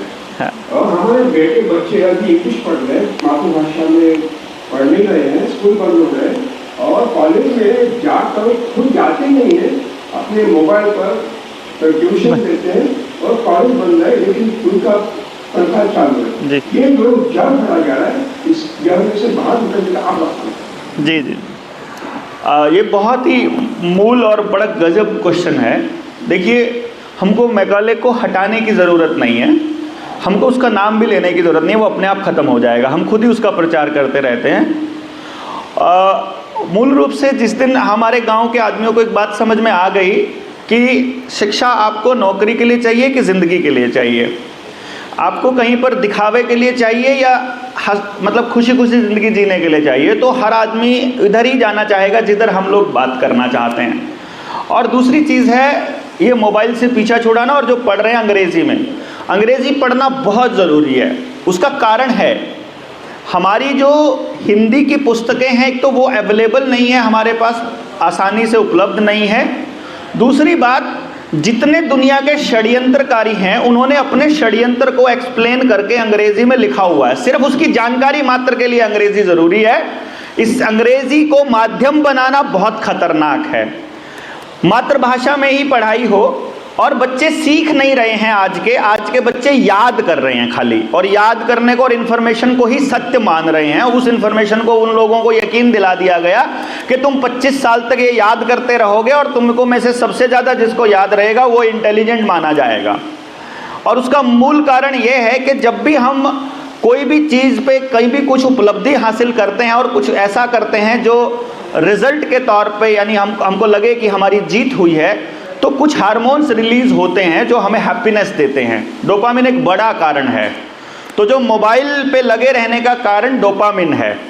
अगर हम लोगों ने, क्योंकि ये प्रैक्टिकल हमने किया है, अपने बच्चों के ऊपर किया है, एक छोटा सा सैंपल के तौर पे हमारे कुछ साथियों ने एक गुरुकुल भी शुरू किया कुछ साथियों के साथ लग के, तो हमने केवल एक ही कहा कि यदि हम लोग इस स्क्रीन से जो डोपामिन का रिलीज है और जितने दूसरे टॉक्सिन्स खत्म होने वाले जो हार्मोन्स रिलीज करते हैं, वो काम हम उन बच्चों से करवा दें और एक बार विनिंग की फील आने लागू हो जाए, तो बच्चे उस चीज़ को वैसे ही छोड़ देते हैं। क्योंकि बच्चों को सीखने की फीलिंग नहीं है, इसलिए वो उसके एडिक्टेड होते जा रहे हैं और कोई दूसरा ऑप्शन नज़र नहीं आ रहा है।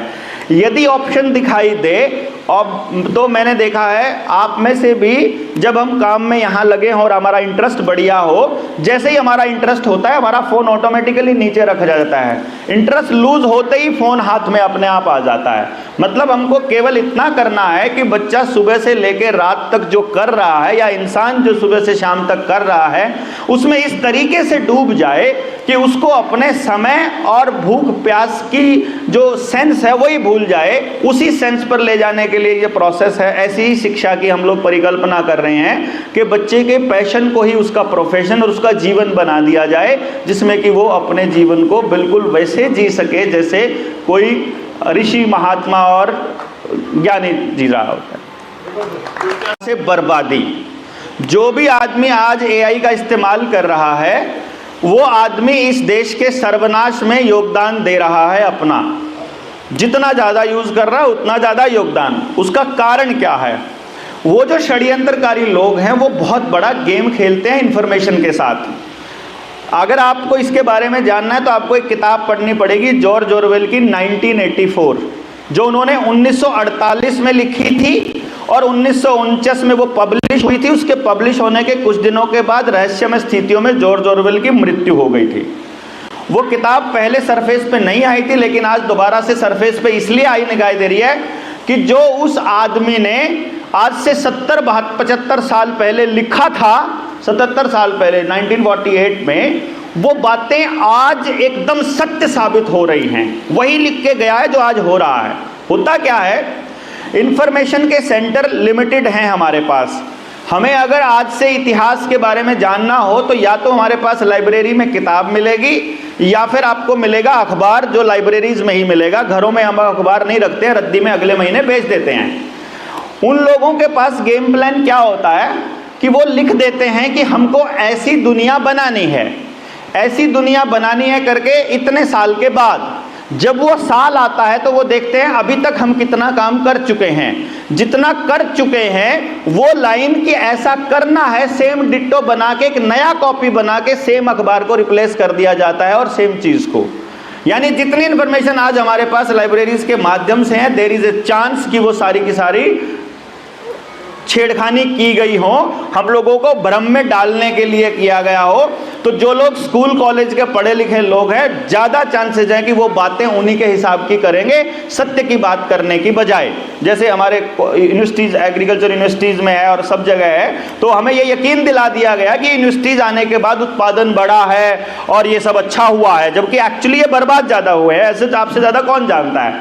इसी तरह से दूसरे मुद्दों पर भी। और एआई में बड़ा गेम क्या हो रहा है आज के टाइम पर, एआई सारी की सारी वेबसाइट से सारी किताबों की स्कैनिंग, ई लाइब्रेरी जो बनाई थी, सब किताबों का ज्ञान सारा संकलित करके एआई के पास में संकलन उसका हो चुका है। सारा जो असली ज्ञान है, हेल्दी रहने के लिए, बढ़िया समाज चलाने के लिए, इतिहास के बारे में, हमारे वेदों के बारे में, फलाने ढिमकाना, जितनी चीज़ें अपने पास है, सब चीज़ों के बारे में सारी जानकारी उनके पास सुरक्षित है। हम लोगों को अपने वेदों पे बात करने का समय और समझ है। हम आपसे बड़ी छोटी पीढ़ी हमारी है, हमारे पास भी थोड़ी बहुत समझ इतनी है, कुछ वेद होते थे, हमने पढ़े नहीं हैं, हमारी वाली पीढ़ी में बहुत कम लोगों ने।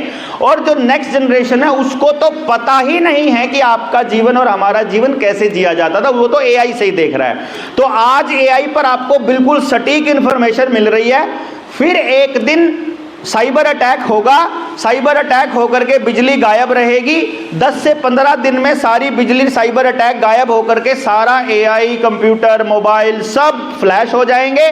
और जैसे ही नया कंप्यूटर ऑन होगा तो तब जो एआई की इंफॉर्मेशन होगी वो पूरी तरह से अलग होगी।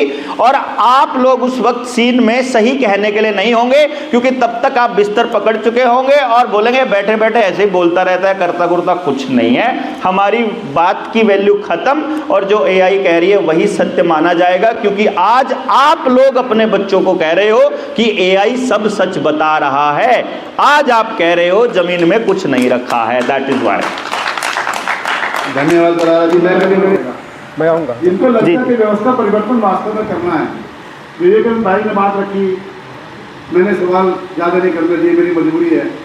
देवेंद्र भाई ने बात रखी, मैं सवाल नहीं करने दे रहा हूँ, मेरी मजबूरी है। जबकि मैं चाह रहा हूँ, ये बेसिक काम है। बिल्कुल, मैं सहमत हूँ। ऐसे लोग बुलाओ, ऐसे ही तो मैं बिल्कुल सहमत हूँ। मुझसे बात पालक कह रहे हैं और मैंने इसमें 2 नाम लिए, एक भरत गांधी और दूसरा देवेंद्र बड़ाना, जो वास्तव में इसको देखा है मैंने कैसे पागलों में चले, रात और दिन पुलिस की लाठी खाते हुए, जेल जाते हुए, है ना, रात दिन लगे अपने घर को फूक कर तमाशा दे। बच्चों की परवाह नहीं, किसी की परवाह नहीं, रात दिन लगे।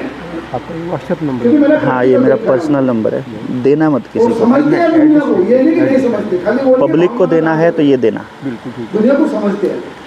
तो बहुत बहुत धन्यवाद देवेंद्र जी। और मुझे उम्मीद है जल्दी ही यहाँ पर 1 महीने का शिविर चलेगा, है ना, इसको व्यवस्था परिवर्तन करना है। 1 महीने का शिविर चलेगा और फिर 1 साल का भी चलेगा, क्योंकि आसान नहीं है चीजें। जो 20 क्या है ना, विवेकानंद ने 20 वो लोग चाहिए जो वास्तव में सदा के लिए तो कम से कम शुरुआत हो जाए। तो मैं श्याम भाई को बुलाता हूँ, श्याम भाई आए और अपनी बात रखिए कि कैसे जैन दर्शन का और भी सारा दर्शनों का गहराई से अध्ययन किया। और कोई भी यहाँ पर बहस कर सकता है, एक दूसरे व्यक्ति को बैठे यहाँ पर हमारे आचार्य रविंद्र जी, उन्होंने भी अनुभव किया और उन्होंने भी पूरी गहराई से अध्ययन किया। तो 2 व्यक्ति यहाँ पर जो आधुनिकता को भी जानते हैं, जो पुराना भारत था उसमें क्या कुछ था, क्या कमी, क्या अच्छाई, क्या अधूरापन, उसको भी पूरा अच्छी तरह जानते हैं। मैं ऐसा मानता हूँ। माई तो हमारी है ही एक मास्टर के मास्टर। तो मैं श्याम भाई से कहूँगा कि वो कैसे इस दुनिया को बेहतर बनाने का सपना देखते हैं, क्योंकि उनका जीवन समर्पित है। वो शादीवादी भी करने वाले नहीं है। मुझे तो ऐसे ही क्या है, मेरा जीवन पूरा इंसानियत के लिए समर्पित है। और मैं मानता हूँ ये बात सही है, क्योंकि श्याम भाई पीछे हटने वाले आदमी नहीं है। तो श्याम भाई आइए, आप मुझे बताइए जी। आपको ऐसा डर तो नहीं लग रहा है पीछे हट जाएंगे, इसलिए पब्लिक को बोलते हो पूरा गाँव एक दिन पूरा गांव होगा ना, उस दिन सारे किसानों को बुला के A to Z मतलब 100% को बुला के फिर एक ऐसा जिसमें आपको लगेगा कि यहाँ सब बता देना चाहिए, क्योंकि आमतौर पे हम जैसे लोगों को लगता है यार इनको इतना ही बताना बहुत है। कोई भी प्रश्न बनना नहीं चाहिए, अध्यापक के नाते मैंने सीखा था। और यहाँ पे अध्यापक की साथी के कोई भी प्रश्न बनना नहीं चाहिए। दूसरे जो अनाउंसमेंट है ये है कि इस तरह से शाम भाई क्योंकि उनको प्रस्थान करना है, तो उसके पहले आज के शाम को शाम भाई आएंगे। धन्यवाद सूचना के लिए। तो इस सत्र की समाप्ति के पूर्व श्री भाई ये अगले सत्र कैसे चलेंगे, उसकी क्या जो किस सूत्र में रोक के हम लोग भारत निर्माण विश्व पर जाएंगे, तो वो थोड़ा और मैं उनको सहयोग करूँगा। क्योंकि फ्लो कहाँ चल रहा है, ऐसे वैसे नहीं कि लेक्चर मार के भाषण मार के लोग चले गए। फ्लो कैसे चल रहा है ये बार बार आपके ध्यान के केंद्र में लाना मेरी और हमारी जिम्मेवारी है, वो हम लाएंगे। धन्यवाद। श्याम भाई वेलकम। श्याम भाई 4 दिन रहने वाले थे, पर क्योंकि 20 तारीख से पहले से ही भोपाल में एक 7 दिन का शिविर तय था, पर मैंने स्पेशल रिक्वेस्ट की, मगर आपको आना ही है तो 2 दिन का समय सब प्रोग्राम छोड़ के बीच में आए। मदन भाई प्रणाम, आप आए हैं, आपका स्वागत है। अच्छा जी जी स्वागत। कल से ही सेशन है एक्चुअली भगवान, नहीं तो मैं रुक जाता।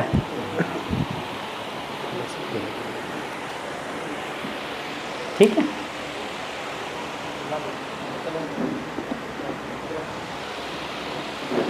आप सभी को मेरा प्रणाम।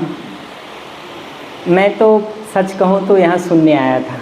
मैं कल रात भी संजय भैया को ये बात कह रहा था कि भैया बोलने की बहुत ज़रूरत नहीं है, मैं तो सुनने में इंटरेस्ट रख करके आया हूँ और मैं जानना चाहता हूँ कि सभी जगहों पर क्या क्या काम हो रहे हैं। मुझे उसको सुन करके बहुत सारी बातों का आइडिया भी लगा, और पिछले कुछ वर्षों में मैं इस बात से स्ट्रगल भी कर रहा था। जब लोग पूछते हैं कि भाई खेती की काम में हमको सहयोग चाहिए, मैं तो क्या जवाब दें। मैं तो सुभाष पालेकर जी को काफ़ी साल पहले सुना था, लेकिन अभी काफ़ी समय के बाद मुझे वापस उनसे मिलने का अवसर मिला है। इस साल भी कुछ लोग हरियाणा में हमसे पूछ रहे थे कि भाई प्राकृतिक खेती करना चाहते हैं, किससे संपर्क करें। हैदराबाद के कुछ लोग पूछ रहे थे कि प्राकृतिक खेती में आगे बढ़ना चाहते हैं, किससे संपर्क करें। बिजनौर में हमारा खुद का एक स्कूल है, जहां हम लोग पिछले कुछ समय से ये सोच रहे हैं कि शिक्षा में क्या करें और कैसे करें। तो उस दृष्टि से मैं देखता हूँ तो मुझे खेती के बहुत सारे कॉन्टैक्ट्स मिल गए, शिक्षा में बहुत सारी बातों का पता चल गया, विकलांग लोगों के लिए जो काम हो रहा है उसका भी एक अनुमान बना। विवेकानंद जी खेती के बारे में, और जो लोग सरकारी तंत्रों से परेशान और पीड़ित हैं अनेक कारणों से, उनका रिजोल्यूशन कैसे हो सकता है, उसको लेकर के बहुत सारी बातें सुनने को मिली। तो मैं तो मानता हूँ मुझे बहुत पता मिल गया, और जब कभी जो जिस एरिया का मिलेगा उनको उधर की ओर कनेक्ट कर देने में बहुत अनुकूलता मिलेगी। वैसे ही संजीव भाई कल अर्थशास्त्र से और मुद्रा से संबंधित कई बात कह रहे थे, आपने भी कुछ बातें कही थी, उसको सुन करके मुझे बहुत अच्छा लगा। और मुझे लगा कि इकोनॉमिक्स की उन गहराइयों में कोई जाना चाहता है तो ये 2 लोग हैं जिनको संपर्क किया जा सकता है और जिनसे उस पूरी बात को सुनी जा सकती है, की जा सकती है। मैं मानता हूँ कि सीखने समझने की ये प्रक्रिया खुली रहने से ही हमारी अगली पीढ़ी हमसे बेहतर हो सकती है, और मैं प्रतिदिन बेहतर हो सकता हूँ। तो मैं इस बात को गैर महत्वपूर्ण मानता हूँ कि आज हम कहाँ खड़े हैं। मैं ज़्यादा महत्वपूर्ण इस बात को मानता हूँ कि हम किस ओर जा रहे हैं। तो हमारी विरासत बहुत अच्छी रही हो, अच्छी बात, लेकिन अगर किसी अच्छी विरासत की गिरती हुई संतान हम हैं तो हमको एक बार रुक के देखना चाहिए कि उस विरासत की प्रशंसा भर से काम चलेगा या अपनी दिशा बदल के उसको कुछ बेहतर करने के लिए भी करेंगे।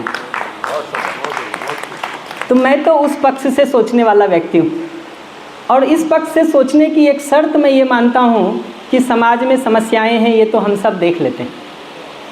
इन समस्याओं में दूसरे को क्या करना चाहिए ये भी ज़्यादातर लोगों को पता है।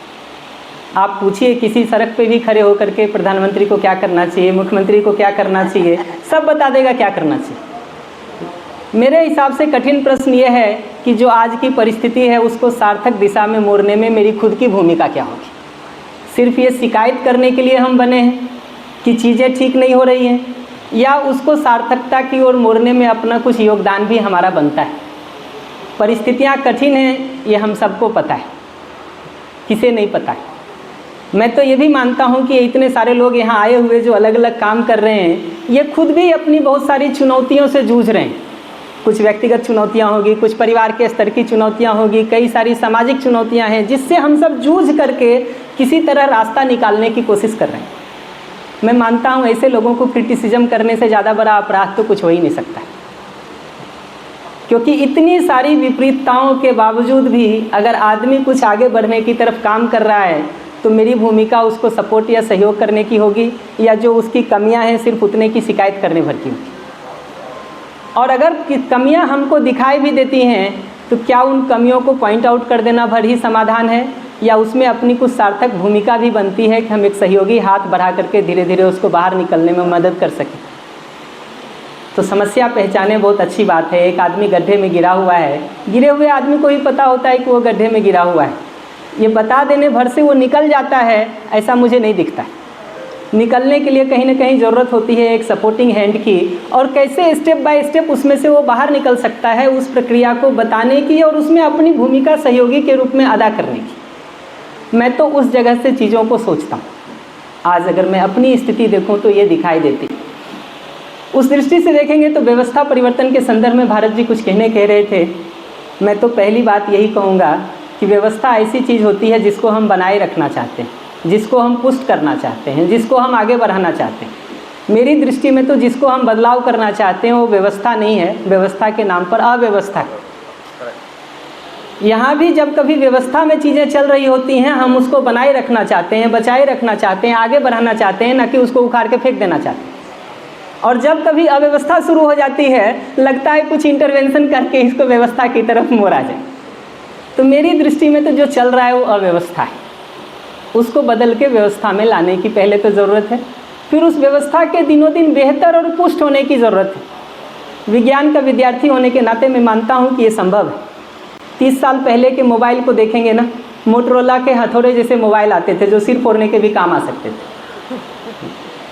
आज के मोबाइल को देखिए, 30 साल में ये स्थिति हो गई है कि मैं बार बार कहता हूँ कि 2003 में जब मैं IIT कानपुर गया था ना, हमारे कंप्यूटर में 40 GB का हार्ड डिस्क था और 512 MB का रैम था। अगर 512 MB और लगा के हम 1 GB बना लेते थे तो हम अपने कंप्यूटर को सबसे फास्ट मानते थे। आज आपके हाथ में जो मोबाइल है ना, उसका हार्ड डिस्क 40 GB से ज़्यादा है, 64 होगा, 128 होगा, 256 होगा। आपके हाथ में जो मोबाइल है ना, उसका रैम 1 GB से ज़्यादा है, 2 होगा, 4 होगा, 8 होगा, 16 होगा।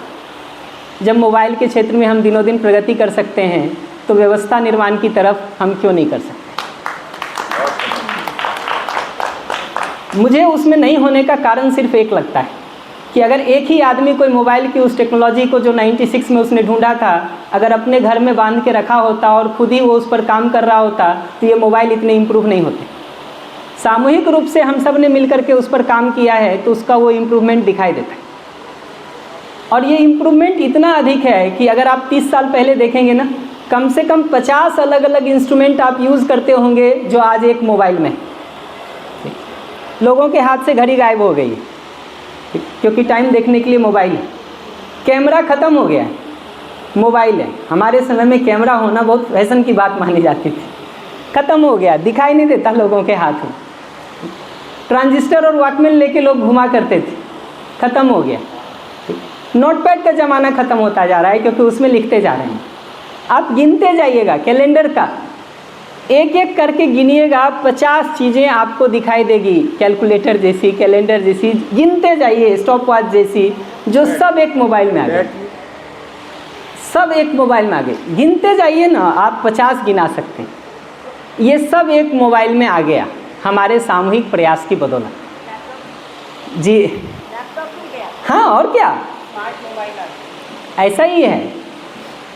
तो ये समझना ज़रूरी है कि वहाँ हम एक दूसरे का टांग नहीं खींच रहे हैं। कई मामलों में प्रतिस्पर्धा कर रहे होंगे लेकिन रिसर्च में कम से कम सपोर्ट करके रखे हैं तो यहाँ पहुँचे हैं। अगर वहाँ भी सपोर्ट करना बंद कर देंगे, वही दुर्दशा होगी जो बाकी जगहों पर हो रही है। इस दृष्टि से देखेंगे तो अब मैं इस पर बात शुरू करूँगा कि मेरी दृष्टि में व्यवस्था का अर्थ क्या है। थोड़ी देर पहले ही कई सारे लोग इस बात को कह रहे थे कि मूल में एक मानव को देखेंगे तो सुखी होना चाहता है, तृप्त होना चाहता है, संतुष्टि चाहता है। उसी तरह से शरीर के संदर्भ में देखेंगे तो मानव स्वस्थ रहना चाहता है, कोई मानव बीमार रहना नहीं चाहता। इसी तरह से सुविधा के संदर्भ में देखेंगे तो मानव प्रोस्पेरिटी चाहता है, समृद्धि चाहता है। तो मेरे हिसाब से व्यवस्था वो चीज़ है जो हर मानव के सुखी होने को, स्वस्थ होने को, समृद्ध होने की जो मूल कामना हर मानव की है, उसको पूरा करने का अवसर देती है, प्रोत्साहन देती है, संरक्षण देती है। तो व्यवस्था है, नहीं तो काहे की व्यवस्था है। तो मूल रूप में जो मानव की कामना है ही एक सुखपूर्वक जीने की, एक स्वस्थ जीवन जीने की और सुविधा के मामले में समृद्धि को, प्रोस्पेरिटी को इंश्योर करने की, ये हैप्पीनेस, ये हेल्थ, ये प्रोस्पेरिटी जो हमारी फंडामेंटल कामना के रूप में है ही, उसको सर्व मानव के पूरा होने की सुलभता हो सके, अवसर हो सके, प्रोत्साहन हो सके, संरक्षण हो सके, ये व्यवस्था का मतलब। अगर ये है तो व्यवस्था है, अगर ये नहीं है तो तथाकथित व्यवस्था के नाम पर कोई अव्यवस्था है। इस रूप में देखेंगे तो ये समझ में आता है कि व्यवस्था होने की एक मौलिक पहचान ये दिखाई देगी कि मानव अपने में सुख, समृद्धि और स्वास्थ्य को सुनिश्चित किए हुए। हमारे सुख, समृद्धि और स्वास्थ्य की एक मौलिक पहचान ये दिखाई देती है कि जब भी हम खुद आराम में होते हैं, सुखी रहते हैं, समृद्ध रहते हैं, तो परस्परता में दूसरे मनुष्य को भी सुखी समृद्ध होने में हम सहयोग कर पाते हैं। इस रूप में हमारा परस्परता में अभय का, विश्वास का, स्नेह का, मैत्री का, सहयोग का एक वातावरण बनता है। अगर हम खुद ही अंदर दुखी हैं, परेशान हैं, दरिद्र हैं, अभाव में हैं, बहुत कम संभावना है कि मैं आपके लिए कुछ कर सकता हूँ। जो मेरे पास है नहीं, उसको आपको देने की संभावना भी कहाँ से पैदा होती है। तो मानव अपने में सुख, समृद्धि और स्वास्थ्य को सुनिश्चित करके जब परस्परता में दूसरे मनुष्य के सुख, समृद्धि और स्वास्थ्य में सहयोगी हो पाता है, तो समाज में एक अभय का, विश्वास का, मैत्री का, सहयोग का, सहकारिता का वातावरण बनता है। ऐसे ही मानव अपनी आवश्यकताओं को पहचान करके प्रकृति की जो संतुलन की व्यवस्था है, उसका ध्यान रख के जब उत्पादन करने जाता है, प्रकृति के साथ जीने जाता है, तो अपनी समृद्धि को तो सुनिश्चित करता ही है। इस पूरी जो प्रकृति है, मानव के अलावा जो ये पूरी प्रकृति दिखाई देती है, उसके साथ भी संतुलन को, परस्पर पूरकता को, म्यूचुअल फुलफिलमेंट को इंश्योर कर पाता है।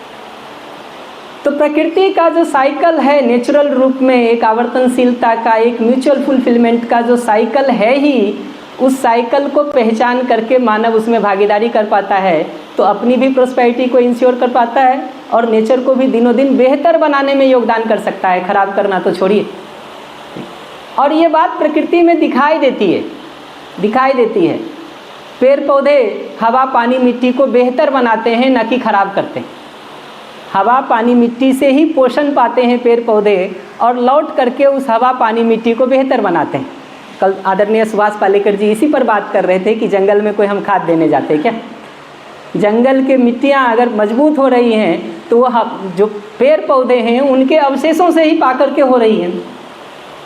ऐसे ही आप पशु पक्षियों को भी देखेंगे जो उसी हवा, पानी, मिट्टी और पेड़ पौधे पर पलते हैं, लौट करके उसी हवा, पानी, मिट्टी, पेड़ पौधे और को अलग अलग तरह से सहयोग देते हैं। कल इस पर भी सुभाष पालेकर जी बता रहे थे कि भाई 1 एकड़ गोबर को अगर देखें, एक गाय के गोबर को अगर देखें जो 10 केजी गोबर एक दिन में वो दे देती है, 10-11 केजी, 1 एकड़ खेत के लिए पर्याप्त। तो ये दिखाई देता है कि प्रकृति में परस्पर पूरकता का, म्यूचुअल फुलफिलमेंट का एक स्पेस है ही, आदमी को हटा के देखते हैं तो। और एक सामान्य जंगल में ये दिखाई भी देता है कि ये हवा, पानी, मिट्टी, ये पेड़ पौधे, ये पशु पक्षी एक दूसरे के सहयोगी और पूरक होकर रह रहे हैं। कोई हम उनको रखने जा रहे हैं ऐसा नहीं। मानव की एंट्री के साथ देखते हैं तो ये बात दिखाई देती है कि ये हवा, पानी, मिट्टी, पेड़ पौधे, पशु पक्षी आदमी के लिए तो पूरक है ही, कॉम्प्लीमेंट्री है ही। हम आज भी जितने रिसोर्सेज का प्रयोग करते हैं वो कहीं ना कहीं नेचर से ही आ रहा है, इसी शेष प्रकृति से ही आ रहा है। मैं बार बार आजकल के बच्चों से पूछता हूँ कि ये बताओ कि दूध जो है वो अमूल और मदर डेयरी से आता है कि गाय देती है। ये पहचानना जरूरी है। जवाब क्या मिलता है? अगर सटीक सवाल पूछिए तो बच्चे सटीक जवाब दे देते हैं। ये पहचानना जरूरी है। ये जो फर्नीचर कुर्सी टेबल हम लगा के रख लिए हैं, हमको लगता है दुकान से आता है। ये फर्नीचर जो हम लकड़ी का बना के रख लिए हैं, लोहे का बना के रख लिए हैं, ये दुकान से आता है या ये लकड़ी और लोहा हमको प्रकृति से मिलता है? इस फंडामेंटल बात को समझना जरूरी है।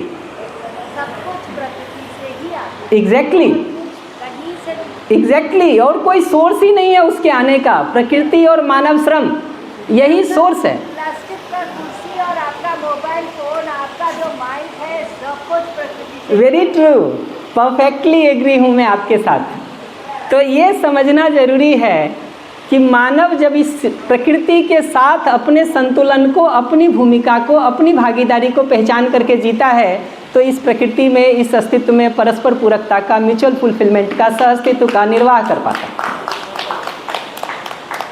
पलट के अगर आप अपनी कामना को भी देखने जाएं, मैं तो छोटे बच्चों से भी पूछ करके देखता हूँ कि तुम्हारी मूल कामना क्या है, प्रकृति के साथ व्यवस्थित होकर जीने की या अव्यवस्था पैदा करने की। जब व्यवस्था रहती है तब तुमको अपने अंदर शांति, आराम और संतोष महसूस होता है, या जब अव्यवस्था दिखाई देती है तब अपने अंदर शांति, आराम, संतोष महसूस होता है? उत्तर बहुत साफ है। अव्यवस्था में जिस क्षण भी हमको रहना होता है वो कहीं ना कहीं हमारी बेचैनी का, हमारी परेशानी का, हमारे अंतर्विरोध का कारण बनता है।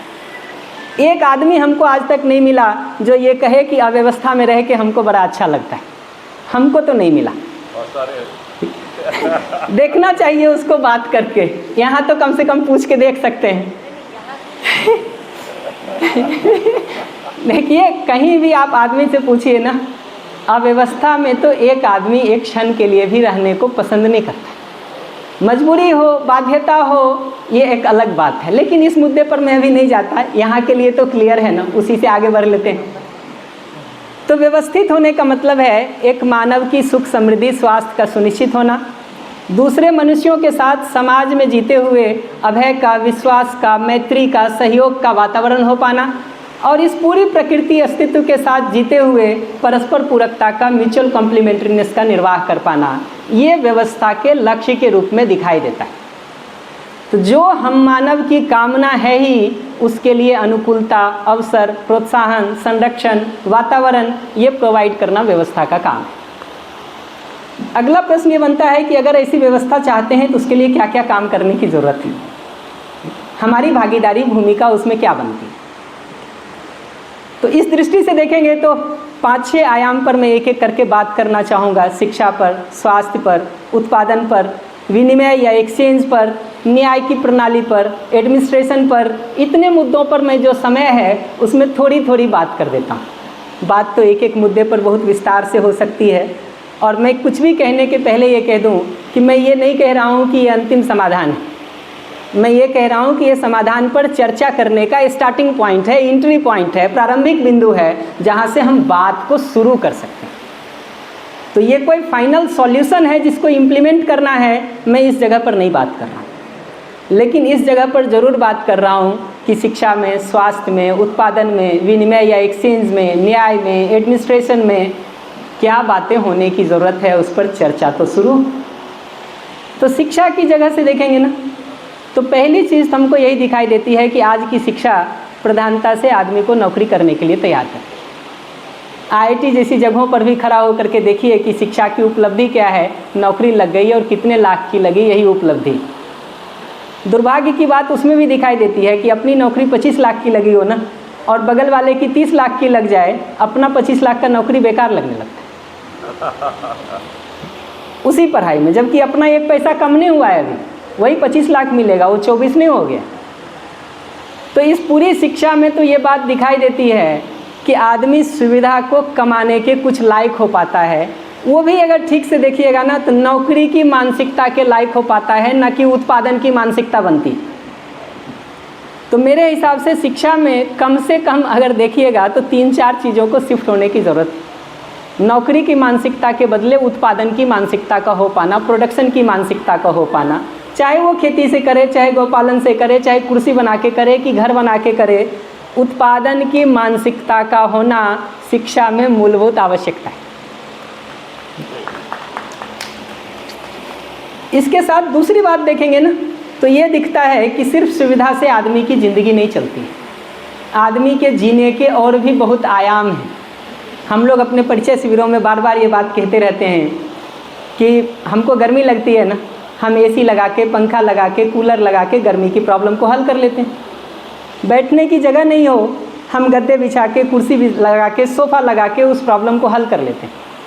लेकिन उसी एसी कमरे में, उसी बढ़िया सोफ़े पर बैठे हुए जो हम 4 लोग बैठे हैं, अगर एक दूसरे के साथ ईर्ष्या हो, विरोध हो, मनमुटाव हो, घृणा हो, नफ़रत हो, तो हम उसी एसी कमरे में, उसी सोफ़े पर बैठे हुए आराम में रहेंगे कि परेशान रहेंगे?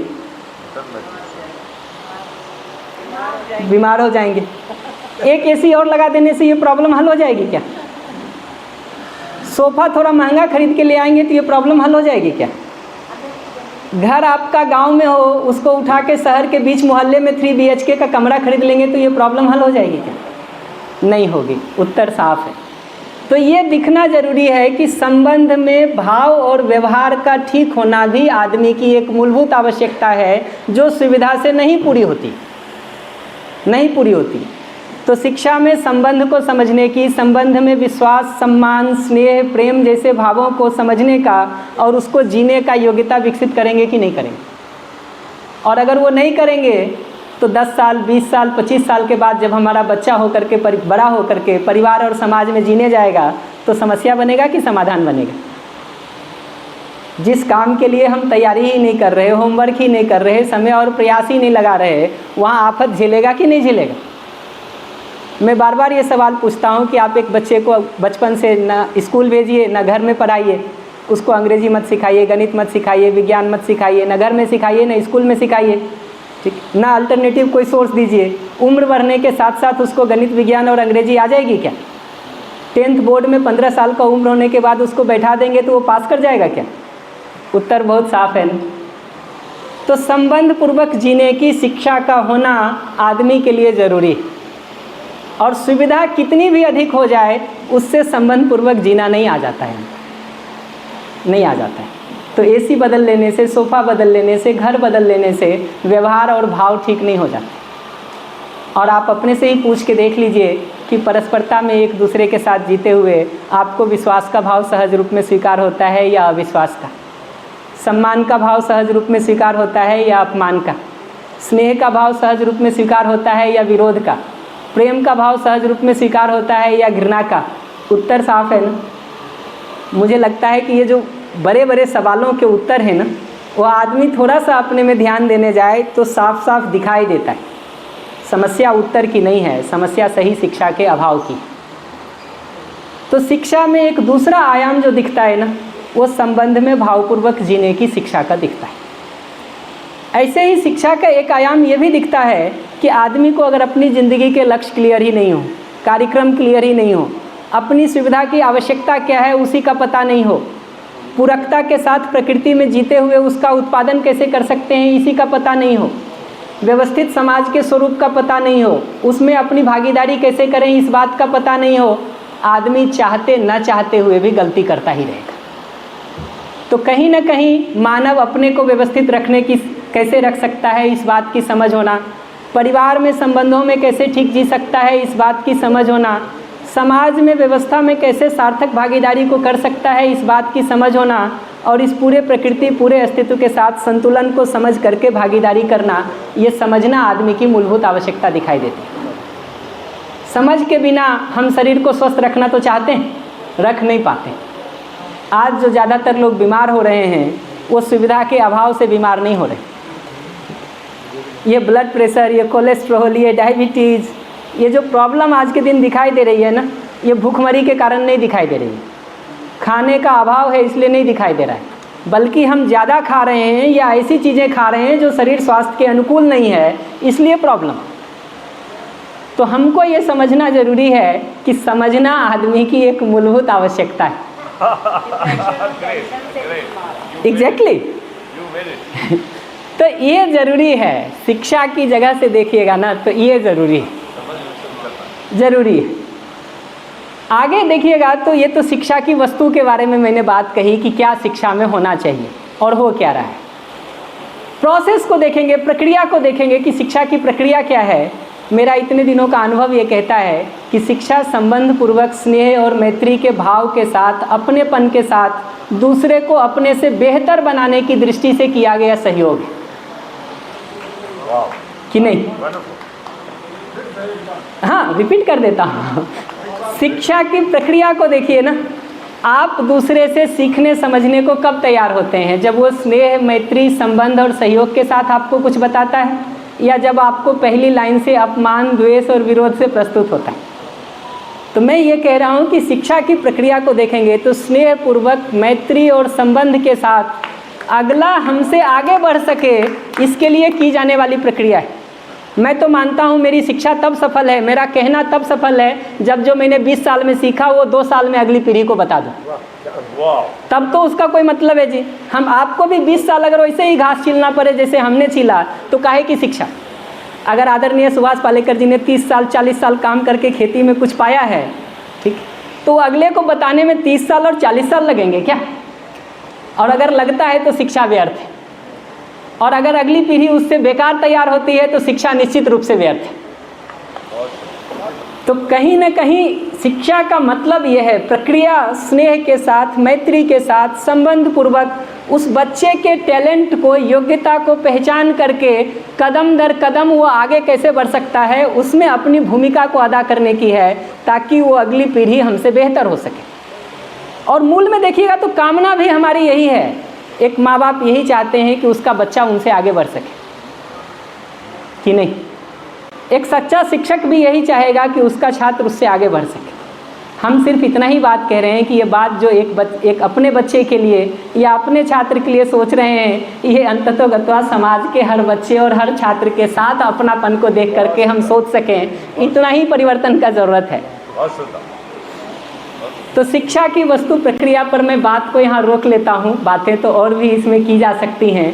लास्ट बात जो मैं कहूँगा इसको क्लोज करने के पहले, वो ये कि हमारी दृष्टि में शिक्षा तो एक शिक्षा का या जो ज्ञान का काम है ना, ये तो सर्व मानव को सुलभ होने की ज़रूरत है। ये पैसे वाले ही कर सकें और बिना पैसे वाले नहीं कर सकें, ये तो समाज के साथ अन्याय है।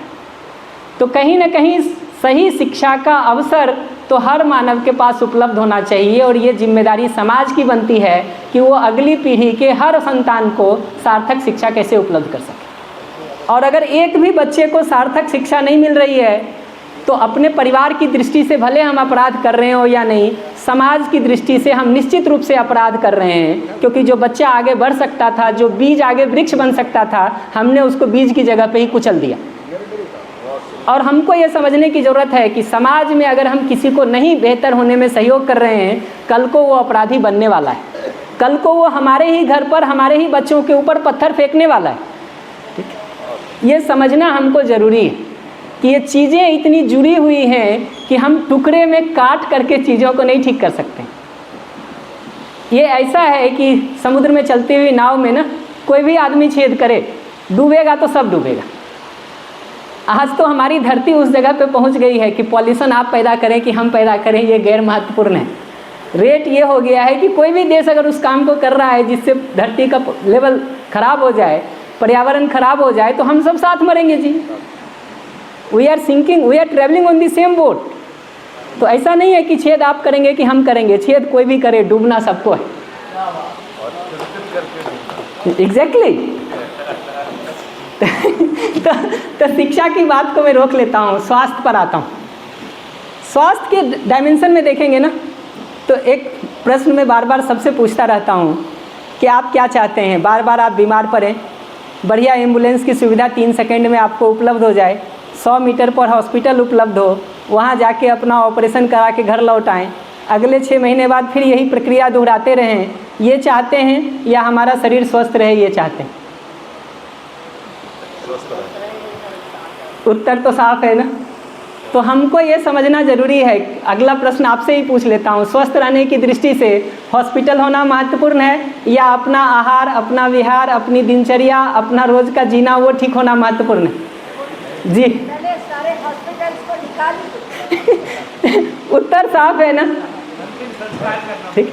और दुर्भाग्य की बात है, पूरे MBBS के 4 साल 5 साल के कोर्स को निकाल के देख लीजिए, बीमारियों के इलाज पर हम 200 बात करते हैं, स्वस्थ रहने पे क्या बात करते हैं?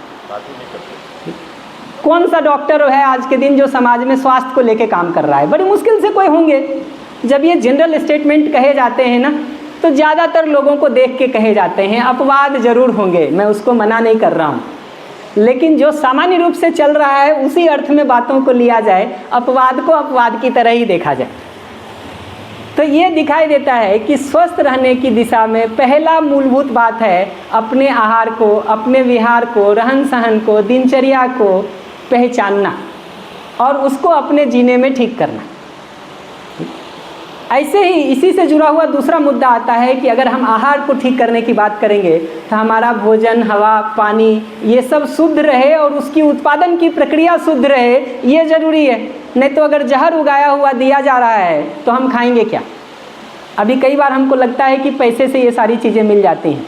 अगर बाज़ार में शुद्ध घी उपलब्ध नहीं हो, पैसा आपको क्या दिला देगा? अगर कोई देसी गाय नहीं पाल रहा हो, हज़ारों रुपया में भी आप 1 लीटर देसी गाय का दूध पा सकते हैं क्या? ये समझना ज़रूरी है कि पैसा हमको वस्तु नहीं दिला रहा है। कोई आदमी जिम्मेदारी पूर्वक उत्पादन करता है, उससे हमको वस्तु मिलती है। तो स्वास्थ्य के संदर्भ में फंडामेंटल मुद्दा दिखाई देता है अपने आहार विहार को, अपनी दिनचर्या को, अपने रहन सहन को, अपनी ऋतुचर्या को व्यवस्थित करना। इसी के साथ दूसरी बात ये भी दिखाई देती है कि हर मानव शरीर एक निश्चित श्रम करने के लिए बना हुआ है। मैं अभी थोड़े समय पहले किसी योग संयोग के तहत एक नर्मदा यात्रा में था। मुझे ये दिखता था कि रोज़ 35-40 किलोमीटर चलने के बाद ना जो भूख लगती थी, उसमें वो जो सूखी रोटी भी हमको मिल जाती थी इतनी मोटी सी पतले दाल के पानी के साथ, उसमें भी उतना स्वाद था जो लौट करके जितनी मिठाइयाँ मैं खा रहा हूँ उसमें भी नहीं मिलता है। उस सूखी रोटी, और अपना एक्सपीरियंस बता रहा हूँ और बाकी सबका, उस सूखी रोटी और पानी के दाल में भी वो स्वाद था जो आज हमारे को इस भोजन में नहीं दिखाई देता है। तो हमको ये समझना ज़रूरी है कि स्वाद की दृष्टि से भी ना भूख होना महत्वपूर्ण है, न कि भोजन का 56 प्रकार का होना महत्वपूर्ण है। स्वाद भूख में छिपा है, भोजन की वैरायटी में नहीं, प्रधानता से। मैं दूसरे साइड को इग्नोर नहीं कर रहा हूँ, मैं ये पहले बता दूँ। और वो भूख लगने के लिए शरीर से श्रम होना सबसे पहली ज़रूरत है। जितना हाथ पैर मोड़ के हम बैठे रहते हैं, शरीर में भूख लगने का ही काम नहीं होता है। तो मैं बार बार कहता हूँ कि शरीर में जो ताकत आती है ना, वो अच्छा खा लेने से नहीं आती है। अच्छा खाने के बाद उसके पचने से ताकत आती है, क्योंकि अगर वो पचने की कैपेसिटी नहीं हो, पचाने की कैपेसिटी नहीं हो आपके शरीर में, तो कितना भी अधिक खाएंगे वो या तो बाहर निकलेगा या कचरे के रूप में आपके शरीर में जमा होकर ही आपको तकलीफ देगा। ठीक, आपको तकलीफ देगा, स्वास्थ्य को और ख़राब करेगा। तो मेरी दृष्टि में स्वास्थ्य का जो फंडामेंटल जगह है, बीमारी का इलाज नहीं है, स्वस्थ रहने की कला सीखना स्वास्थ्य का फंडामेंटल जगह है। और उसके लिए आहार का, विहार का, दिनचर्या का, ऋतुचर्या का, श्रम का, आसन प्राणायाम का, व्यायाम का महत्व है। अगर श्रम करने का जगह नहीं मिल रहा हो तो कम से कम आसन प्राणायाम ही कर ले। मैं तो इस पक्ष में हूँ कि श्रम करने का कुछ अवसर हो ताकि आदमी काम भी कर सके और प्रकृति से कुछ उत्पादन के रूप में वस्तु भी मिल सके। मैं तो उसका पक्षधर हूँ। लेकिन अगर वो अवसर अनुकूलता नहीं हो, कम से कम व्यायाम करके ही ठीक कर ले, डॉक्टर के पास क्यों जाए जी। तो स्वास्थ्य के बारे में मुझे इतनी बात कहनी थी। और मेरी दृष्टि में तो स्वास्थ्य का काम भी अगर इस दृष्टि से देखिएगा तो एक ऐसा काम है जो हर आदमी को उपलब्ध होने की ज़रूरत है और फ्री में उपलब्ध होने की ज़रूरत है।